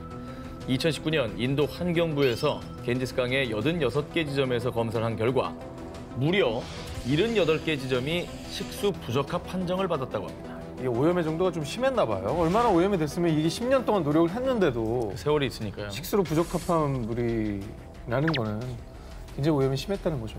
그래도 이 계속 오염되고 있는 이 어떤 그 현상이 턴어라운드 된다라고 느껴지기만 해도 약간은 좀 그래 10년 더 노력해보자 뭐 이런 마음이 들 텐데. 네, 그래도 뭐 포기할 수 없는 거 아니겠습니까? 민족의 강인데. 그럼요. 네, 계속해서 노력해야 될 것 같아요. 겐지스 강만이 문제가 아니죠. 2016년 한 국제 환경단체 보고서에 따르면요. 라틴 아메리카 강의 4분의 1, 또 아시아 강의 절반이 심각하게 오염됐다고 합니다. 그래서 오염된 식수를 마시고 사망하는 사람이 매년 340만 명에 달한다고 합니다. 아이고. 정말 안타까운 일이죠. 우리 인류에게 있어서는 없어서 안 되는 게 또 물인데 이 깨끗한 물을 위해서 식수 아닌 강은 정말 우리가 스스로 지켜야 됩니다. 네. 그렇습니다. 2020년 1월 1일 새해 첫 해가 떠오르자 대한민국 곳곳에서는요. 저마다의 소망을 담은 수백 개의 형형색색 풍선들이 하늘 높이 날아오르기 시작했는데요. 그런데 신년맞이 풍선 날리기 행사 소식에 국내 한 동물보호단체에서 이처럼 어리석은 행사는 다신 열리지 말아야 됩니다. 이렇게 강력하게 비난했고요. 배우 윤세아 씨 역시 본인의 SNS에 이게 얼마나 위험한 이벤트인데 라며 위험성을 지적했습니다. 맞아요. 저도 이제 심각성을 인지 못하고 있다가 저 기사를 통해서 좀 이게 무책임하게 날리는 풍선이 되게 위험할 수 있구나라는 걸 처음 한 것 같아요. 네. 자, 동물보호단체가 풍선 날리기 행사를 비난한 이유, 바로 이 사진을 보시면 아시게 될 겁니다. 뭐야? 자, 거의 다리에 걸려있네. 네, 그리고 이제 발에 묶여있기도 하죠. 그렇습니다. 새해 행사뿐만 아니라 매년 전 세계 각국에서 여러 페스티벌 이벤트로 날려보낸 풍선이 새들의 목숨을 앗아간 건데요. 자, 터진 풍선의 잔해가 얇은 해조류 조각과 비슷해 보여서요. 바다새가 착각을 하고 풍선을 삼키는 경우가 너무나 많다고 합니다. 그렇게 새들이 삼킨 얇은 고무 풍선은 새의 기도를 막거나 위벽에 달라붙어서요. 죄 없는 새들에게 끔찍한 고통을 주다 끝내 죽음으로 몰고 가는 거죠. 이렇게 풍선 잔해를 삼킨 조류의 사망률은 무려 40%에 이른다고 합니다. 저희가 뭐 소개했던 특종 중에서도 폭죽이나 뭐 불꽃놀이에도 새들이 놀라서 뭐 건물, 나무 이런 데 부딪혀서 죽는 경우가 많다고 소개했지 않습니까? 근데 이게 풍선이 또 이렇게 위험하다니 참 놀랍습니다, 진짜. 모르셨던 분들 많이 계실 거예요. 네. 또 이제 풍선이 수거가 어렵기 때문에 어디로 갈지 모르니까요. 모르지. 환경 오염의 또 원인이 될 것 같기도 해요. 네. 자, 그래서요. 2015년 네덜란드 암스테르담을 시작으로 영국과 미국 곳곳에서도 풍선 날리기 행사를 금지했고요. 우리나라에서도 풍선 날리기 행사를 금지하는 지역이 늘고 있는데요. 자, 누군가의 소원을 담은 풍선 날리기. 그러나 새들에게는 고통과 죽음을 안겨줄 수 있다는 사실 절대로 잊지 말아야겠습니다. 2018년 4월 1일 우주에서 지구를 향해 떨어지는 이것 때문에 전 세계가 긴장 상태에 돌입했습니다. 우주 위험 위기 경보를 주의해서 경계 단계로 높이고 추락 상황을 24시간 감시하고 있습니다. 뭐 해성? 해성. 예, 충돌, 운석 뭐 이런 건가요? 바로 지구에 추락한 폐인공위성 중국의 텐궁 1호 때문이었습니다. 그런데 텐궁 1호가 다행히 남태평양 칠레 앞바다에 떨어졌습니다. 정말 다행이죠. 생각해보세요. 도심 한복판에 저게 떨어졌다고 하면 거의 뭐 미사일이죠. 네, 생각만 해도 정말 아찔하네요. 네. 진짜. 네. 실제로 1997년 미국의 델타 로켓에서 떨어진 약 15cm 길이의 우주 쓰레기가 미국 오클라호마주에 추락. 길을 걷던 한 여성의 어깨를 강타하는 정말 아찔한 일이 발생하기도 했습니다. 자, 그런데 진짜 우리가 염려해야 할 건 앞으로입니다. 현재까지 세계 각국에서 우주로 발사한 인공위성은 무려 5,500여 개입니다. 그중에 텐궁 1호처럼 앞으로도 수명을 다한 인공위성들이 이제는 우주 쓰레기가 돼서 인류를 위협할 수가 있는 것이죠. 그래서 제가 그 유럽 우주국의 예. 그 조사를 좀 봤는데요. 네네. 우주에 만약에 로켓 잔해, 저 우주에서 쓰던 부품 등이 넘쳐나는데 지름 1mm에서 1cm 크기는 약 1억 2,800만 개. 진짜 많다. 야, 엄청나게 떠다니 돌고 있을 거 아니에요, 지금도. 그리고 지름 10cm 이상의 우주 쓰레기는요. 34,000개가 넘는다고 합니다. 이게 무게로는 무려 8,800톤이 넘는다고 하는군요. 야, 진짜 많다. 우주 쓰레기가 그렇게 인간들이 많이 쏘아 올렸는지 몰랐어요. 그러니까요. 예. 그럼 이 우주 쓰레기 문제는 뭘 해결할 대책이 없는 거예요? 자, 다행히도 유럽 우주국에서 2025년에 우주에 수거 로봇을 보내 쓰레기를 수거하겠다는 계획을 발표했다고 합니다. 야, 저게 내가 생각한 건데 저게 현실화가 되는구나. 그걸 입 밖으로 꺼냈어야죠. 뻔뻔한 것만 들어가지고 뭐 하는 거예요, 지금. 이거는 수거 로봇. 근본적인 대책이 안 돼요. 왜냐면 1억 개를 저 수거 로봇 하나가 할 수 있다고? 수거를 해도 그 수거한 애가 다시 돌아올 수가 없잖아요. 뭔 소리예요? 수거한 로봇이 무슨 소리예요? 그 우주에 왕복성도 있는데 콜롬비아 어릴 때 못 보셨어요? 왕복을 하겠죠. 우주 왕복성 있었잖아. 그 왕복을 한 게 어릴 때 닐 이후에 암스트롱이 가서 못 돌아왔나요? 어릴 때 가서 이후에 돌아왔잖아요. 왜 안 하고 있는지 알아요? 왜요? 실제로 그게 어렵기 때문입니다. 자, 그 실제로 왕복한 됐습니다. 게 20년 동안 없잖아요. 정말 달이 인류에 간 적이 없다고 믿는 거죠, 지금. 아니야. 난 자, 됐어요. 갔다고 믿어. 갔다고 다 믿는데. 됐고요. 제가 유일한 공대 오빠에게 기대했던 제가 잘못입니다. 청정 지역으로 손꼽히며 수산자원의 보고로 우리 식탁을 책임진 곳 제주도 바다. 보물이죠, 보물. 제주도 가면 정말 먹을 생각밖에 안 나요. 너무 먹을 게 많아. 사회적으로서. 맞아. 그런데 이 제주도에서 정말 충격적인 일이 발생했는데요. 해양동물 생태보존연구소 연구원들이 드론으로 돌고래들을 관찰하던 중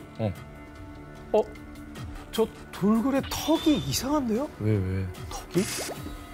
이상하게도 한 돌고래가 계속 입을 벌리고 있었습니다. 턱뼈가 부러진 것처럼 돼 있는데? 뭔가 턱이 이상하죠? 어머머.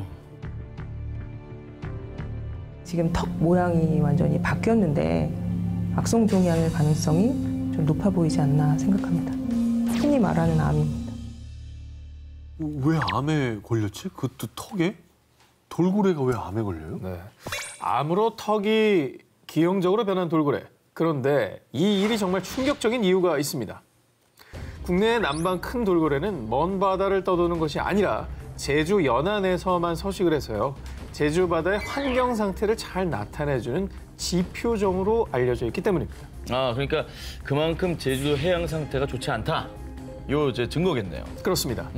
그래서 국내의 한 해양 환경 단체에서도 제주도 바다가 독성 화학 물질과 발암 물질로 오염된 문제를 지적했는데요. 바다가 왜 오염됐겠어요? 바다가 인간들이 뭐 거기다 뭐 버리고 쓰레기? 등 공장 폐수 뭐 이런 것들 때문에 다 오염된 거죠. 그렇습니다. 실제로 2019년에만 약 1,500만 명의 관광객들이 제주도를 방문했고요. 제주도에 거주하는 인구 역시 계속 증가하는 추세인데요. 그러다 보니 문제가 발생, 하수 시설들이 감당하지 못한 오염된 생활용수와 공업용수가 그대로 바다에 흘러들어 바다를 오염시키고 있는 겁니다. 2018년 해양 오염 사고 통계에 따르면요. 제주 바다에 약 3만 리터의 오염 물질이 흘러들었는데 이 중에 87%가 하수 유출이었다고 합니다. 와, 제주도가 인구가 60만 정도일 텐데 방문한 관광객이 1,500만이에요? 뭐 그 정도로 뭐 국제적인 명성을 떨치고 있지만은 네. 그 이제 그림자네요, 어떻게 보면. 그죠? 네, 어두운 면이 있는 거죠. 그리고 2017년 한국환경정책평가연구원 발표에 따르면 제주도 전역에 있는 해상 풍력 발전 단지도 해양 오염의 원인 중 하나로 지목되고 있다고 합니다. 발전기에 도료 등에서 화학물질이 흘러들어가 이게 또 오염을 발생시킨다고 하네요. 도료가 또 문제구나. 돌고래는 진짜 너무 미안하다. 살면서 자기가 암에 걸릴 줄 알았겠어요? 암에 걸린 돌고래는 영문도 처음 본 것 같아요. 그러니까 바다가 우리한테 좋은 것만 주는데 우리는 뭐 해만 끼치고 있네요. 2017년 8월 인도네시아 무장한 군인과 경찰 100명 이상이 자바섬의 중부 도시 보올라이에 집결했는데요. 왜? 예전에 발리에 약간 폭탄 테러 있었던 적 있잖아요. 맞아. 혹시 뭐 테러리즘 뭐 이런 건가요? 그렇게 생각할 수 있죠. 네. 그러나 인도네시아가 전쟁을 선포한 상대는 바로 사람이 아닌 원숭이였습니다. 인도네시아가 원숭이와의 전쟁을 선포한 이후 약 2달 전부터 몇몇 원숭이들이 마을을 습격, 농작물뿐 아니라 사람이 사는 집까지 침입해 음식들을 마구 먹어치웠고요. 게다가 이 과정에서 원숭이가 사람들을 공격하기까지 한 겁니다. 한 80대 노인은 무려 40바늘 이상을 꿰매는 큰 부상을 입기도 했는데요. 종종 해외 뉴스 있잖아요. 그 원숭이한테 막 이렇게 공격당한 뉴스 보면은 거의 맹수예요. 근데 이것도 그러면 아까 우리 정 기자님께서 전해주신 북극곰 사태처럼 뭐 서식지의 문제인가요? 비슷합니다. 인도네시아의 국제동물구조단체에 따르면요. 원숭이들이 인간을 공격한 이유는 아이러니하게도 바로 인간 때문이었습니다. 인간들이 개발이라는 명목하에 인도네시아의 원숭이가 살던 서식지를 파괴했고 그로 인해서 터전을 잃고 먹이가 부족해지자 인간이 사는 마을까지 내려왔고 그 과정에서 분풀이를 하듯 인간들을 공격한 겁니다. 야, 알고 공격하는 것처럼 느껴지네요. 그죠? 결국 부메랑처럼 우리가 파괴한 자연 때문에 우리가 다시 공격을 받은 거네요. 살던 데가 없어지니까 쟤네들도 어디 가겠어요. 절박한 거죠. 그런데 이게 그냥 해프닝으로 끝날 일이 아니라 정말 끔찍한 일이 많았습니다. 2014년 우간다 산림지대에 위치한 카마자카 마을에서는요. 인간들에 의해 서식지를 잃은 침팬치가 마을에 내려와서 2살짜리 아이를 납치, 또 침팬치가 아이를 살해한 뒤 도망치는 충격적인 사건까지 있었다고 하고요. 그러니까 머리가 좋으니까 힘없는 아이부터 공격을 한 거예요. 그렇죠? 대화도 안 통하고. 무기력한 상대부터 공격을 당한 거죠. 인간과 원숭이와의 전쟁으로까지 문제화되는 게 한 마리의 원숭이가 공격을 받으면 그 원숭이가 여러 원숭이를 데리고 보복을 하러 온답니다. 즉 날이 갈수록 생존을 위협받은 원숭이들의 분노는 커지고 인간과의 갈등이 계속 더 진화하고 있는 것이죠. 무섭네요. 비록 늦었지만 뭐 동물과 인간이 함께 공존한 방법을 찾아야 되지 않을까요? 이렇게 계속 아이들이 다치고 사람이 죽어나가니까요. 그래서 어떤 방법들을 좀 생각해 볼 수 있을까요? 비슷한 서식지를 찾아서 그쪽에 이제 좀 이렇게 방사하는 방법? 그렇죠. 그런 것들이 좀 좋지 않을까. 근데 너무나 많이 방사하면 기존에 거기 살던 생태계가 또 위협받을 수 있으니까 좀 철저하게 연구한 어떤 전문가들의 조언을 받아서 그들의 서식 환경을 좀 보호해줘야 되는 운동을 꼭 해야 될 것 같아요. 2002년 인도 서벵골의 한 평화롭던 마을에 갑자기 출몰한 코끼리 한 마리가 논밭을 망치고 난동을 부렸습니다. 그래서 결국 주민이 쏜 총에 맞아 사살되는 사건이 발생했는데요. 아이고. 그런데 코끼리를 부검하는 과정에서 드러난 더 충격적인 사실. 왜? 코끼리의 위장 속에서 무려 17명의 인간 DNA가 검출된 겁니다. 잡아먹은 거예요? 17명을? 그런 거죠. 아니 제가 근데 알기로는 코끼리는 풀을 먹는 동물이거든요. 그렇죠. 네. 인도에서만 매년 400여 명 이상이 코끼리에게 공격당해 사망. 코끼리의 끔찍한 광기가 계속되고 있는데요. 지난 2019년 11월에는 인도 동부 아삼주에 출몰한 코끼리가 사람을 공격해 마을 주민 5명이 사망. 이처럼 무자비하고 광폭한 코끼리의 모습에 테러리스트 오사마 빈 라덴이라는 이름까지 붙여졌는데요. 그래서 당시에 이 광기 어린 코끼리 포획을 위해 드론까지 띄워 추격. 11일 만에 가까스로 포획에 성공했다고 합니다. 충격적이네요. 그런데 대체 왜 순하기로 소문난 초식동물 코끼리가 사람을 공격하고 잡아먹기까지 하는 이런 광기 어린 식인 코끼리가 된 걸까요? 서식지를 잃은 뒤 먹을 것을 찾기 어려워진 코끼리가 인간을 공격하는 것으로 보입니다. 캐나다의 유명 동물학자 데이브 살모니는 이렇게 추측하고 있는데요. 도로 개설 등의 이유로 산을 깎고 부수고 무분별하게 개발한 인간들. 실제로 코끼리가 인간을 공격하는 일은 대부분 코끼리 복도라 불리는 코끼리의 이동 경로 내에서 빈번히 발생하고 있다고 합니다. 결국 식인 코끼리라는 오명을 씌운 건 바로 우리 인간. 코끼리의 광기는 자신들의 생존을 위협하자 살아남기 위한 마지막 처절한 몸부림이었던 거죠. 스마트폰, 컴퓨터, 여러 생활 가전까지 전자기기와 가전제품이 없는 삶. 정말 상상할 수조차 없죠. 그렇죠. 네. 상상이 안 돼요. 두 분도 뭐 스마트폰 없이 버틸 수가 없잖아요. 지금도 액정 보고 싶어 미치겠어. 녹화 중이라 지금. 사실 이제는 너무나 당연한 것이 돼버려서 이제는 없으면 불편한 존재. 맞아요. 예, 그렇게 된 것 같아요. 그런데 말입니다. 우리가 편리함에 속아 정말 중요한 걸 간과하고 있었습니다. 바로 e-waste, 전자 폐기물. UN 환경 계획에 따르면 매년 전 세계에서 발생하는 전자 폐기물이 무려 4천만 톤 이상이라는데요. 제가 예전에 태국에 봉사활동 갔을 때 그것만 매립하는 단지에 가본 것 같아요. 매립을 해버려요. 매립해버려. 아, 그것도 쓰레기잖아. 산이에요, 산. 마을이요. 자, 그렇다면 이 많은 전자 폐기물들은 다 어디로 가는 걸까요? 그 대표적인 곳이 바로 서아프리카 가나의 수도 아크라에 위치한 빈민가 아그보그 블롯입니다. 야, 저건 거의 마을 전체가 폐기물 처리장의 모습이네요. 어떻게 살아요?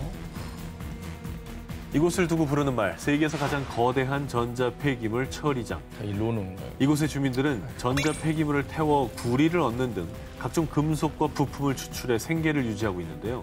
그런데 안타깝게도 전자 폐기물을 태우는 과정에서 납과 같은 중금속이 발생해 심각한 환경 오염을 유발하고 있는 겁니다. 때문에 이곳에 실제로 세계 10대 유독물질 위험 지역으로 선정되기도 했는데요. 정말 어느 정도로 심각하냐면 이 지역의 토양의 중금속 오염은 미국 기준치보다 무려 45배나 높고요. 이곳에서 키우는 닭이 낳은 달걀에서는 발암물질인 다이옥신 등이 검출됐다고 합니다.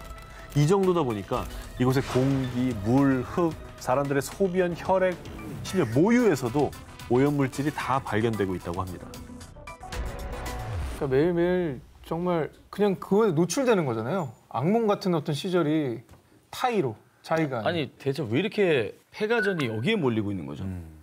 뭐 여러 이유가 있겠지만 재가공이 가능한 중고품으로 수출이 되는 경우도 있으나 정말 비양심적으로 개발도상국 정보 선진화의 일환으로 가짜 중고품으로 둔갑해 이 전자 폐기물들이 기증 처리돼서 유입되기도 한다고 합니다. 재미없네. 이제 쌓이다 보면 이제 더 이상 갈 데 없을 때 우리 옆에 쌓일 수도 있는 겁니다. 그렇죠. 그런 무서운 생각까지 드네요. 우리가 개인이 할 수 있는 건 뭐가 있을까요? 전자 폐기물을 좀 최소화하는 거. 뭐 아예 없앨 수는 없겠지만. 그러니까 오래 쓸 제품을 좀 하나 좀 고장났다고 해서 그냥 바로 버리지 말고 좀 고쳐가면서 잘 쓰고 재활용 센터를 애용하는 것도 좀 도움이 될 것 같아요. 맞아요. 사실 저는 그런 건 있는 것 같아요. 그 새 시리즈 나올 때마다 강박적으로 얼리 어답터가 돼야 된다는 마음은 조금은 지양해야 될 것 같아요. 그러니까 당연히 새 모델 갖고 싶죠. 근데 사실 큰 차이 없어요. 근데 이게 또 다음 시리즈가 다다음 달에 나온다 그러면 마음이 벌써 불안해. 그런 문화만 조금 바뀌어도 폐기물은 줄어들 거예요. 많이 줄죠. 2019년 8월 브라질의 낮이 사라졌다. 연기로 뒤덮인 상파울루. 이게 낮이라고? 한낮입니다. 헤드라이트를 키고 다니는데? 2019년 7월 브라질 북부 아마존 열대우림 지역을 덮친 대규모 산불 때문이었습니다. 엄청난 산불이었죠, 정말. 와, 믿기 좀 힘들죠. 그러니까 저 재 때문에 해가 들어와도 안 들어오는 것처럼 돼버린 거죠. 자, 걷잡을 수 없이 빠르게 번지며 무려 한 달이 넘도록 이어진 대규모 산불. 그 결과 8월 중에만 서울 면적의 4분의 1이 넘는 무려 약 2만 9천 제곱킬로미터의 열대우림이 화마 속에 사라졌고요. 그리고 화재 연기는 바람을 타고 약 2,700킬로미터나 떨어진 상파울루 상공까지 뒤덮은 겁니다. 이거 또 어떻게 생긴 거래요, 저 산불은? 그러게요. 산불의 시초는 방화를 멈춰야 합니다. 아마존 산림을 파괴하는 게 아니라 보존의 바탕을 둔 경제를 대안으로 찾아야 합니다. 개발 명목을 위한 방화 때문이었습니다. 저 개발하느라고 방어하는 거 그게 커진 거구나. 인재네, 인재. 극우 성향과 함께 지구 온난화 부정론자로 남미의 트럼프라고 불리는 보우소나루 대통령. 그는 2019년 1월 취임 후 곧바로 아마존 열대우림의 환경보호구역을 해제, 각종 개발 정책을 밀어붙였습니다. 그래서 환경 훼손에 대한 규제가 줄어들자 농민, 목장주, 벌목꾼들은 소를 키울 목장과 콩과 옥수수 등 농경재 확보를 위해 고의적으로 대규모 방화를 저지른 거죠. 개발하는 건 좋은데 그 지구의 허파로까지 불리는 나라인데 저걸 어떻게 규제를 그렇게 풀어버렸을까요? 너무 생각이 짧다. 말씀하신 것처럼 전 세계 산소의 20%를 공급하는 지구의 여파 아마존. 그러나 이 산불로 인해 아마존 열대우림의 약 17%가 파괴되고 말았는데요. 한 과학연구소의 카를로스 노브레 박사는 아마존이 20% 이상 훼손되면 큰 재앙들이 불어닥칠 겁니다. 라고 경고하기도 했는데요. 그 이유는 평소 아마존의 나무들이 하루 1000리터의 물을 증산하고 이 물로 비구름을 만들어 기온을 낮추는 역할을 하고 있기 때문입니다. 그것도 지금이나 이 정도 예상하는 거지 실제로 저런 엄청난 변화가 생기면 더 얼마나 엄청난 일들이 생길지 진짜 알 수 없어요. 예상 불가능하다는 게 가장 큰 공포겠죠. 정말 예상 불가능해요. 그래서 이후 전 세계에서는 브라질 정부의 빠른 대응을 촉구했는데요. 하지만 이에 브라질 보우소나루 대통령은요. 아마존을 생태공원으로 만들어주길 바라고 있지만 내 정부에선 그런 일은 없을 겁니다. 아마존 열대우림의 개발을 강행하겠다라는 뜻을 밝혔다고 합니다. 아이고 누가 이분 좀 말려줬으면 좋겠네 진짜. 언제고 다시 화마에 삼켜질지 모르는 아마존. 인간의 그릇된 욕심은 반드시 부메랑이 되어 우리에게 돌아올 겁니다. 이번 특종은 사진으로 먼저 함께 보시죠. 에? 이 뭐야? 저 거품이 뭐예요? 뭐야 저기 크림이에요? 솜인가? 자, 신기하시죠? 지난해 11월 세계에서 두 번째로 긴 해변 인도의 마리나 해변에서 발생한 이 거품들. 보기 드문 진 풍경에 주민들은 기념사진도 찍고 저렇게 거품 속에서 펄짝펄짝 뛰어놀기도 했는데요. 자, 그런데 말이에요. 이게 결코 이색 포토스팟이 아니었습니다. 무서워. 바다 거품에는 공장 폐수와 생활 하수가 뒤섞여 있습니다. 저게 저렇게 많다고? 인도의 오염관리국에서는요, 이 거품 안에 인체에 유해한 오염물질이 가득하다라고 밝혔는데요. 그것도 모르고 저기서 사진을 찍고 있는 거예요? 신기하니까.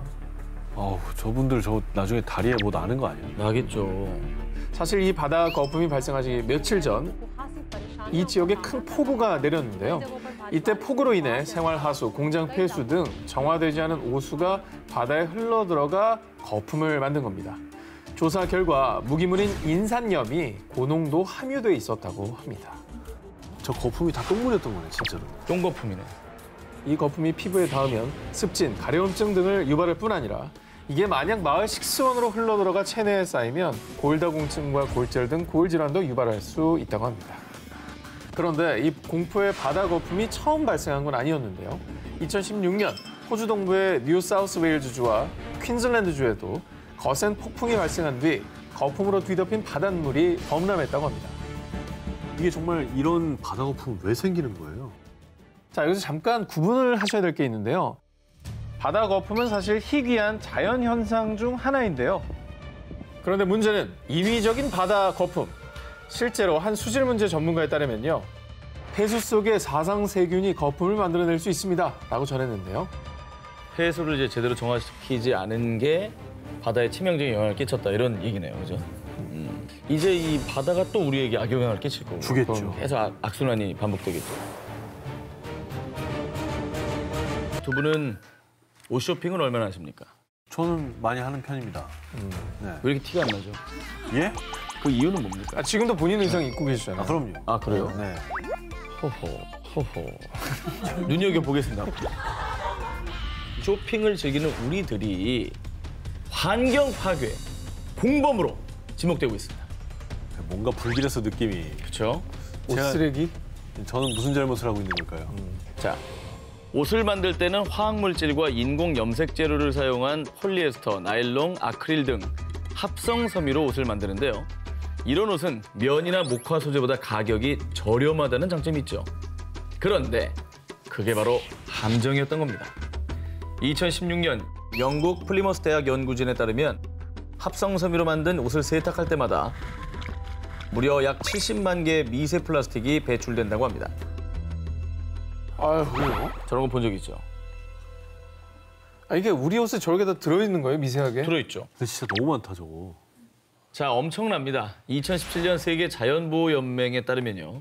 해양에 유입되는 미세 플라스틱의 무려 35%가 옷을 세탁하는 과정에서 발생하는 거고요.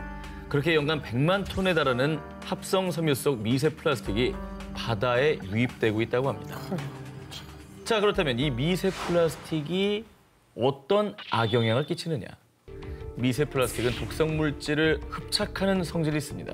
그래서 독성 물질을 흡수한 미세 플라스틱을 해양 생물들이 섭취할 경우 독살되는 위험에 처할 수 있다는 것입니다. 무섭다. 그리고 이 미세 플라스틱 먹이 사슬에 따라 거슬러 우리 식탁에 오르는 것이죠. 미세 플라스틱이 축적되면 폐조직이 손상되고요. 천식과 발작 같은 호흡기 질환에 암까지 유발될 수 있다고 합니다. 듣기만 해도 너무나 무서운데 이게 사실 우리가 매일 입는 옷에서 다 뿜어서 나오고 있었다는 거잖아요. 우리는 못 느끼고 있었지만. 그렇죠. 물론 옷을 사지 말라는 얘기가 아닙니다. 다만 몇 번 입고 또 사고 있어도 또 사고. 이런 무분별한 의류 소비는 줄이는 게 좋겠죠. 자, 취재하다 좀 더 현실적인 방안도 생각을 해봤습니다. 이게 뭐예요? 미국 환경운동가가 개발한 세탁볼인데요. 바닷속 이물질들을 잡아내는 산호초를 보고요. 착안했습니다. 그 세탁할 때 같이 넣으면 아하. 미세 플라스틱과 찌꺼기를 잡아주는 겁니다. 일종의 필터 역할을 그렇죠. 하는 거구나. 굉장히 단순해 보이지만 네. 꽤 효과가 좋은 것 같아요. 당연하죠. 저 네. 사봐야겠다는 생각이 드네요. 지구에 닥친 제2의 빙하기, 소행성 충돌, 대륙을 뒤덮은 강력한 쓰나미 등 영화에서 종종 등장하는 지구 종말. 그런데 이런 인류 최후의 날을 대비한 현대판 노아의 방주가 있죠. 북극점에서 약 1,300km 거리에 위치한 스발바르 제도 내 스피츠베르겐 섬에 있는 인류 최후의 보로, 세계 최대 유전자 은행, 스발바르 국제 종자 저장고입니다. 해발 130m, 수평 120m 깊이의 위치. 핵폭발은 물론 소행성 충돌에도 끄떡없도록 강한 콘크리트로 꽁꽁 감싼 국제 종자 저장고는요. 전쟁, 식물 전염병, 기후 변화 등으로 인류의 식량이 멸종될지 모른다는 최악의 시나리오를 대비해 2008년에 문을 열었는데요. 현재 이곳에 보관된 식물 종자는 무려 100만 종 이상으로요. 실제로 2015년 9월 내전으로 황폐화된 시리아는 유실된 종자를 재건하기 위해 보관소에 약 3만 8천 점의 종자를 인출하기도 했습니다. 아, 근데 진짜 미래 인류를 위해서 꼭 필요한 곳인 것 같아요. 정말 동감입니다. 네. 그런데 이 국제 종자 저장고가 스발바르 제도에 만들어진 이유, 바로 녹지 않는 땅, 영구 동토층이라는 환경 때문인데요. 만약에 전력이 끊기거나 벽체가 무너져도 자연 냉동고인 영구 동토층이 영하 3도를 유지해 씨앗이 발아하지 않는다고 합니다. 그런데 말입니다. 문제는 세상에서 가장 안전한 이 금고에 그 누구도 예상치 못한 위기가 닥쳤습니다. 바로 지구온난화.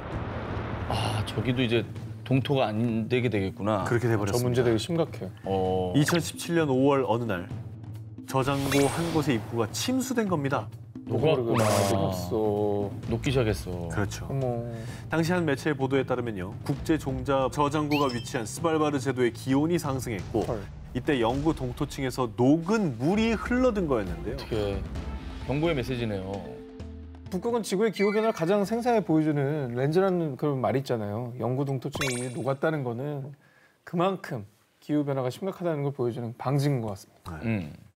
2018년 충격적인 연구 결과가 발표됐는데요. 현재 상태의 탄소 배출량이 그대로 유지된다면 2100년 이내로 스발바르의 평균 기온이 무려 10도까지 상승한다는 내용이었습니다. 이렇게 되면 종자 저장고 내 종자 보관이 안전하다고 장담할 수 없을 뿐 아니라 어쩌면 수몰 위기에 처할 수도 있게 되는 겁니다. 인류 최후의 보로 스발바르 종자 저장고를 지켜야 우리 미래 인류를 구원할 수 있습니다. 2019년 6월 영국의 한 식물원과 스웨덴의 한 대학교가 내놓은 충격적인 연구 결과. 식물 10종 중 6종은 이미 멸종 위협받는 인류의 식탁. 야, 10종 중에 6종이면 정말 무서운 연구 결과인데요. 그렇습니다. 최근까지 250년간 무려 571종의 야생식물이 멸종됐다는 연구 결과입니다. 식물이 자연적으로 도태되는 속도에 비해서 현재 식물의 멸종 속도가 최대 500배나 빠르다는 것입니다. 아니, 식물은 왜 멸종되는 거죠? 자, 식물 멸종이 가속화되는 이유, 과도한 농작물 경작 때문인 걸로 밝혀졌습니다. 인간들이 제초제, 살충제 등 농약을 남용하면서 토지를 오염시키고 급기야 식물들의 멸종을 앞당겼다는 얘기죠. 실제로 최근 약 20년간 식물을 생산해내던 토양 생산성이 20%나 감소했다고 합니다. 현재 인류가 생산하는 주요 농작물은 사탕수수, 옥수수, 쌀, 밀, 감자, 콩, 기름야자 열매, 사탕무, 카사바 등 총 9종인데요. 현재 나머지 다른 재배 식물 상당수가 감소하고 있는 추세이고요. 이렇게 될 경우 주요 농작물마저 생산성이 보장될 수 없다고 합니다. 자, 그 이유 한 예를 들어 설명해 드리겠습니다. 1800년대 초 아일랜드인들은 주로 감자 경작을 했는데요. 1840년대 갑자기 아일랜드 전역에서 감자 역병이 돌기 시작했고요. 이후에 약 10년간 대기근을 겪어야만 했습니다. 그런데 단일 재배 품종이었던 감자가 사라지니 800여만 명의 아일랜드 인구 중 약 100만 명이 아사하는 참극이 벌어졌다고 합니다. 그러니까 한정된 농작물에 너무 의존한 나머지 그 농작물이 갑자기 병이 들어서 없어진 거라면은 인류에게 급작스러운 식량난이 찾아올 수 있다. 뭐 이런 얘기인 거잖아요. 100만 명의 아사 믿기십니까? 굶어 죽은 겁니다. 한정된 농작물에만 의존하다가 농작물이 자연재해로 흉년이 지거나 자칫 전염병이 덮치기라도 한다면 전 세계가 심각한 식량난에 부딪힐 수 있는 것이죠. 아, 공포스럽네요. 진짜 무섭다. 갑자기 쌀이 사라진다고 생각해보세요. 그러면 진짜 그러니까 오늘 순위가 전체적으로 보면 다 연결고리가 있어요. 그러니까 이런 일에 대비해서 종자 저장고도 우리가 안전한 곳에 잘 마련해야 되는 거고 이거 우리가 지키고 다 대비를 해야 되는 데는 이유가 있는 겁니다. 네. 자, 그렇습니다. 우리가 소중히 생각하고 지켜야 우리가 살 수가 있습니다. 1998년 미국 웨스트버지니아주를 뒤덮은 검은 그림자. 한 농장에서 소 190마리가 떼죽음을 당하는 사건이 발생했습니다. 당시 농장주는 떼죽음의 원인으로 농장 인근에 위치한 세계 최대 화학기업 D사의 공장을 의심. 그 뒤 한 로펌을 찾아가 D사를 상대로 소송을 의뢰한 그리고 밝혀진 이 사건의 검은 실체. 인류 최악의 환경 스캔들이 세상에 밝혀졌습니다. 뭐죠? 당시 D사 공장에서는 프라이팬이나 오븐에 음식이 눌러붙지 않도록 코팅하는 물질인 테플론을 만들고 있었는데요. 여기에 과불화 옥탄산이 사용된 겁니다. 뭐야? 이게 뭐냐? PFOA라고도 하는데 이게 발암 물질입니다. 이 끔찍한 발암 물질을 인근 강에 유출시킨 사실이 확인된 건데요. 인체에 다량 축적되면 간암, 신장암, 갑상선암, 각종 암부터 불임, 태아, 기형까지 정말 끔찍한 일을 초래할 수 있다고 합니다. 아, 저 발암물질을 그냥 모르면 어떻게 해? 아니 근데 그걸 알면서 배출했다고 하면 그게 어떻게 사람입니까? 아니, 모르고 했으면 그래도 뭐라고 할 판에 지금 뭐 근데 화학 전문 기업이잖아요. 근데 알았을 것 같은데 발암 물질을 그냥 강으로 흘려 보냈다는 거예요 지금? 사람들이 마시는 물이잖아요. 지하수 오염시킨 거 아닙니까? 맞아요. 자, 그런데 또 한 번 밝혀진 D사의 추악한 민난. 1981년 공장에서 일하던 임산부 직원과 출산한 태아의 혈액에서 기준치 이상의 PFOA 성분이 발견. 게다가 1991년 공장 인근 마을의 수돗물에서도 이 성분이 검출됐지만 환경보호국에 보고하지 않고 은폐해왔던 겁니다. 정말 끔찍한 게 테플론이 얼마나 독성 물질인지 자체 임상 실험까지 했다고 하는데요. 회사 노동자들에게 테플론 성분을 넣은 담배를 피우게 한 건데 악마 아니야, 악마? 이후에 사람들은 두통, 메스꺼움 등에 시달렸습니다. 왜 피게 해요, 그걸? 임상 실험을 한 거죠. 그 악마네. 그러나 이 모든 걸 다 은폐하고 폐기물을 방류했던 거였습니다. 하지만 이미 밝혀졌을 땐 너무 늦어버린 상황. 이미 주민들의 몸속에 흡수된 독성은 그들을 고통 속에 몸부림치게 했는데요. 그래서 2015년 PFOA로 인한 질병에 시달리던 피해 주민들 무려 3,535명은 D사에 대한 단체 소송을 진행했고요.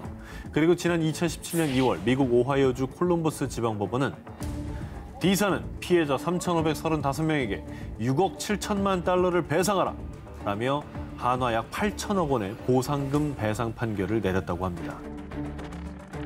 뭐 보상 금액이 있다는 거는 다행이지만 이게 건강이잖아요. 사람 몸이고 이미 피폐해진 몸과 자연은 이 돈으로 보상할 수 없는 거거든요. 환경과 시민들의 건강보다 더 우선이었던 기업의 이익, 반드시 그 대가를 치르게 될 겁니다. 칠레 페토르카 지하수 고갈. 극심한 물 부족에 시달리고 있는 칠레 페토르카 지역. 그 이유는 바로 아보카도 때문이었습니다. 아보카도는 20가지의 비타민과 18가지의 아미노산 등 다양한 영양 성분이 함유돼 있어서요. 슈퍼푸드로 각광받으며 일명 녹색 황금이라고 불리고 있습니다. 자, 그런데 말입니다. 건강 푸드인 아보카도가 환경 파괴 주범이 되고 있습니다. 자, 그 이유 아보카도의 이름은 고대 아즈텍에서 물을 많이 지니고 있다라는 뜻인 아우아카틀에서 유래됐다고 전해지는데요. 실제로 아보카도를 생산하기 위해서는 아주 어마어마한 양의 물이 필요하다고 합니다. 100제곱미터 규모의 아보카도 농장을 운영하려면 하루에 무려 10만 리터가량의 물이 필요한데요. 자, 그래서요, 아보카도의 주요 경작지 중 하나인 칠레 페토르카 지역에서는 아보카도 재배 때문에 지하수는 물론 우물까지 말라버렸고요.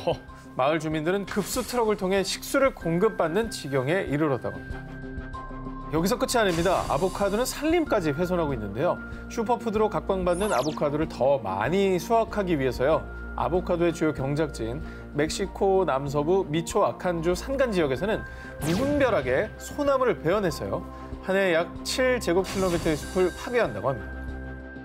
근데 아보카도는 죄가 없잖아요. 그 아보카도를 더 많이 수확하려는 인간의 욕심 때문인 거고. 네네. 저 녀석은 원래 물을 많이 먹는 녀석이고. 네. 이제는 우리가 아보카도를 먹으면서도 이런 생각 한 번쯤은 해봐야 되지 않을까 생각이 듭니다. 꿀벌의 천적이자 여름철 불청객으로 불리는 이것, 바로 말벌인데요. 사실 말벌이 꿀벌을 기르는 양봉가를 습격해 단순히 해충이라고 여기기 쉽지만요. 이 말벌은요, 곤충 생태계 최상위 포식자로 해충들의 개체수를 조절하는 생태계 조절자 역할을 한다고 하는데요. 그런데 말입니다. 생태계 조절자인 이 말벌이 이젠 숲이 아닌 도심에 나타나 사람들을 위협하고 있어서 문제가 되고 있습니다. 맞아. 특히 살인 말벌로 불리는 장수 말벌은 꿀벌보다 약 30배나 많은 양의 치명적인 독을 가지고 있는데요.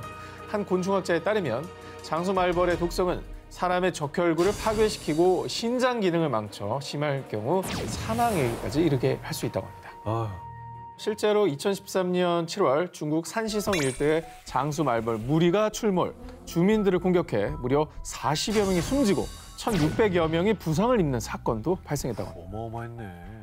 그럼 말벌은 왜 지금 도심에 출몰을 하게 된 건지 좀 얘기해 주시죠.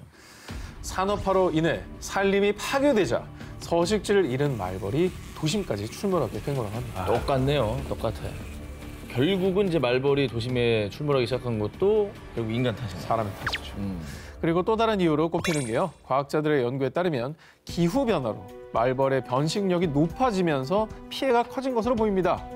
예년보다 따뜻해진 날씨가 말벌의 번식률을 높였다고 합니다. 실제로 온난화로 한반도에 아열대 기후가 나타나면서요. 2003년도에는 동남아시아 등 아열대 지방에 서식하던 등 검은 말벌이 부산에 출몰. 이후 경기도, 강원도 등 영향력을 확대해 나가면서 빠르게 확산되기도 했다고 합니다. 생태계 질서를 무너뜨리지 않는 공생, 반드시 그 방법을 우리가 고민해야 될 겁니다. 정말 요새 열풍이죠. 나쁜 기름 잡아주는 좋은 오일, 크릴 오일을 가져왔습니다. 청정지역에서 서식하는 크릴에서 추출했습니다. 품절 임박 바로 서두르세요. 일명 혈관 청소부로 불리며 국내 홈쇼핑에서 불티나게 팔리고 있는 크릴 오일. 크릴 오일은요, 지구상에서 가장 깨끗한 청정 해역, 남극해에 서식하는 갑각류 크릴에서 추출한 오일로요. 오메가3, 필수 아미노산, 단백질 분해 효소 등이 함유돼 있다고 알려지면서 건강식품 원료로 각광받고 있죠. 근데 뭐 크릴 오일 좋다는 얘기는 이제 너무 이슈라서 많이들 들어보셨을 텐데 요즘에 부모님이나 지인 선물로 애기 몸에 좋대 많이들 하더라고요. 건강식품 원료로 사랑받는 크릴. 이게 비록 크기는 작지만 남극 생태계를 지탱하고 있다고 해도 과언이 아닙니다. 남극의 먹이사슬 최하단에 있어서 오징어, 바다새, 펭귄, 고래 등 남극 생물 대부분을 먹여 살리고 있고요. 그리고 영국의 한 남극 연구소에 따르면 크릴은 대기 중에 이산화탄소를 흡수해서 심해에 침전시키는 역할을 하고 있는데요. 아이고. 크릴이 이렇게 침전시키는 탄소량이 무려 2,300만 톤. 엄청나죠? 고맙다. 이 양은 영국 전체 가정에서 1년간 배출하는 온실가스와 맞먹는 양이라고 합니다. 고마우신 분들이 진짜 고맙네요. 지구를 살려주신 분들은 그래서 탄소로 인한 지구 온난화를 막는 크릴, 아니 크릴느님은 일명 지구의 영웅으로 불리고 있습니다. 어벤져스네. 아니 난 이렇게 주요 이제 먹잇감이라는 걸 알고 있는데 환경까지 보여주는 거거든요. 이산화탄소를 잡아서 내린대잖아요. 그런데 문제는요. 이 크릴의 인기가 치솟자 남극 생태계는 물론 지구까지 위협받고 있다는 겁니다. 1970년대 크릴 어업이 본격화된 이후에 크릴 오일 시장이 호황을 누리자 남극해에서 무분별한 크릴 남획이 이루어졌고요. 1970년대 이후 크릴의 개체수는 약 80%나 감소했다고 합니다. 진짜? 거의 다 없어졌네? 그렇죠. 그런 셈이죠. 그리고 크릴의 개체수가 급감하자 먹이를 잃은 펭귄 등 남극 생물들도 위기에 직면하게 됐고요. 게다가 지구의 이산화탄소를 흡수해 지구 온난화를 막던 크릴이 사라지면 이산화탄소 농도는 더 높아지고 지구 온난화는 가속화될 수밖에 없는 거죠. 아니 근데 한두 문제가 아니네요. 생태계도 위협하고 지금 지구온난화도 가속화시키고. 그리고 뭐 취재 중에 알게 됐는데 크릴 오일의 핵심 성분이 인지질. 이 인지질이 물과 기름에 잘 녹아서 몸에 필요한 불포화 지방산이 체내 흡수율이 높은 편이다라고 하거든요. 근데 이 기존 오메가3 제품에 비해서 불포화 지방산의 함량 자체는 낮은 편이라고 해요. 뭐예요? 그러니까 크릴 오일이 무조건 최고로 좋다. 이런 홍보에 현혹돼서는 안 될 것 같습니다. 저희가 꼭 지켜야 될 게 크릴 오일이 몸에 좋은 것도 사실이지만 환경을 파괴하는 측면도 있다라는 걸 저희가 알려드리는 거죠. 크릴을 소비해서는 안 된다. 크릴이 정말 나쁘다. 몸에 안 좋다. 이런 말씀을 드리는 건 정확하게 아니라고 그렇죠. 얘기를 드려야 될 것 같습니다. 오늘의 주제가 또 환경이니까. 네. 다행히 2018년 7월 전 세계 크릴 시장의 85%를 차지하는 크릴 어업체 연합은요. 2020년부터 남극해 크릴 조업을 제한하겠습니다. 라며 환경단체의 요구를 받아들인 거죠. 남극해에서 이루어지는 크릴 어업 활동을 제한하겠다고 전했습니다. 다행이다. 내 건강을 지키겠다는 욕심 때문에 지구를 위협해서는 안 되겠죠. 세계 곳곳에서 일어나는 자연 재난들이 만약 지구가 보내는 경고라면 믿으시겠습니까? 자, 2019년에는 브라질 각지에서요. 무려 8만 건 이상의 화재가 발생. 우리나라 면적의 3배 수준인 약 31만 8천 제곱킬로미터의 땅이 훼손. 자, 그리고 지난해 인도네시아에서는요. 산불로 인해 한화 약 6조 원에 이르는 경제적 손실을 입었다고 합니다. 타는 건 순식간인데 그 산림을 키우고 그 안에 생태계를 만드는 데는 수십 년, 수백 년이 걸리는 수백 거예요. 년이죠. 자, 그런데 그게 끝이 아니었습니다. 또 지구 한쪽에서는요. 기록적인 폭우가 전 세계를 곤경에 빠뜨렸습니다. 2019년 3월 이란에서는 전국적으로 4,400여 개 마을이 침수, 1,000만여 명의 수재민이 발생했고요. 또 올해 1월에는 사막기후인 아랍에미리트에서도요. 이례적인 폭우가 쏟아지면서 도로가 침수, 두바이 공항까지 마비되는 사건이 발생했습니다. 정말 한쪽에서는 불, 한쪽에서는 물, 뭐 극과 극의 재단이 모든 사람들에게 피해를 끼친 건데 대체 왜 이런 일이 이렇게 많이 발생하게 된 걸까요?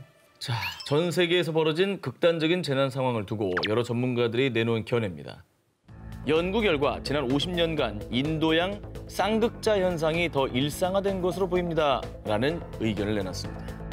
자, 인도양 쌍극자란 인도양의 동쪽과 서쪽 부분에 해수면 온도 격차가 극심해지는 현상인데요. 인도양의 서부, 동아프리카는 수온 상승으로 강수량이 급증. 또 반대로 수온이 내려간 인도양 동부는 강수량이 감소, 가뭄 현상이 극심해지는 것이죠. 아, 이쪽은 완전히 건조해지고 이쪽은 완전히 습해지는 거구나. 그렇습니다. 자, 그럼 그 인도양 동쪽 일대 중에 가장 큰 영향을 미친 곳이 어디냐? 바로 호주입니다. 잘 아시겠지만 호주 산불을 악화시킨 큰 원인으로 폭염과 가뭄이 꼽히기도 하죠. 균형이라는 게 이렇게 중요한 거예요. 그렇습니다. 정말 안타깝네요. 근데 인도양 쌍극자가 이게 뭔지는 설명해 주니까 알겠는데 이게 네네. 원인은 뭐 밝혀졌습니까? 잘 모르죠.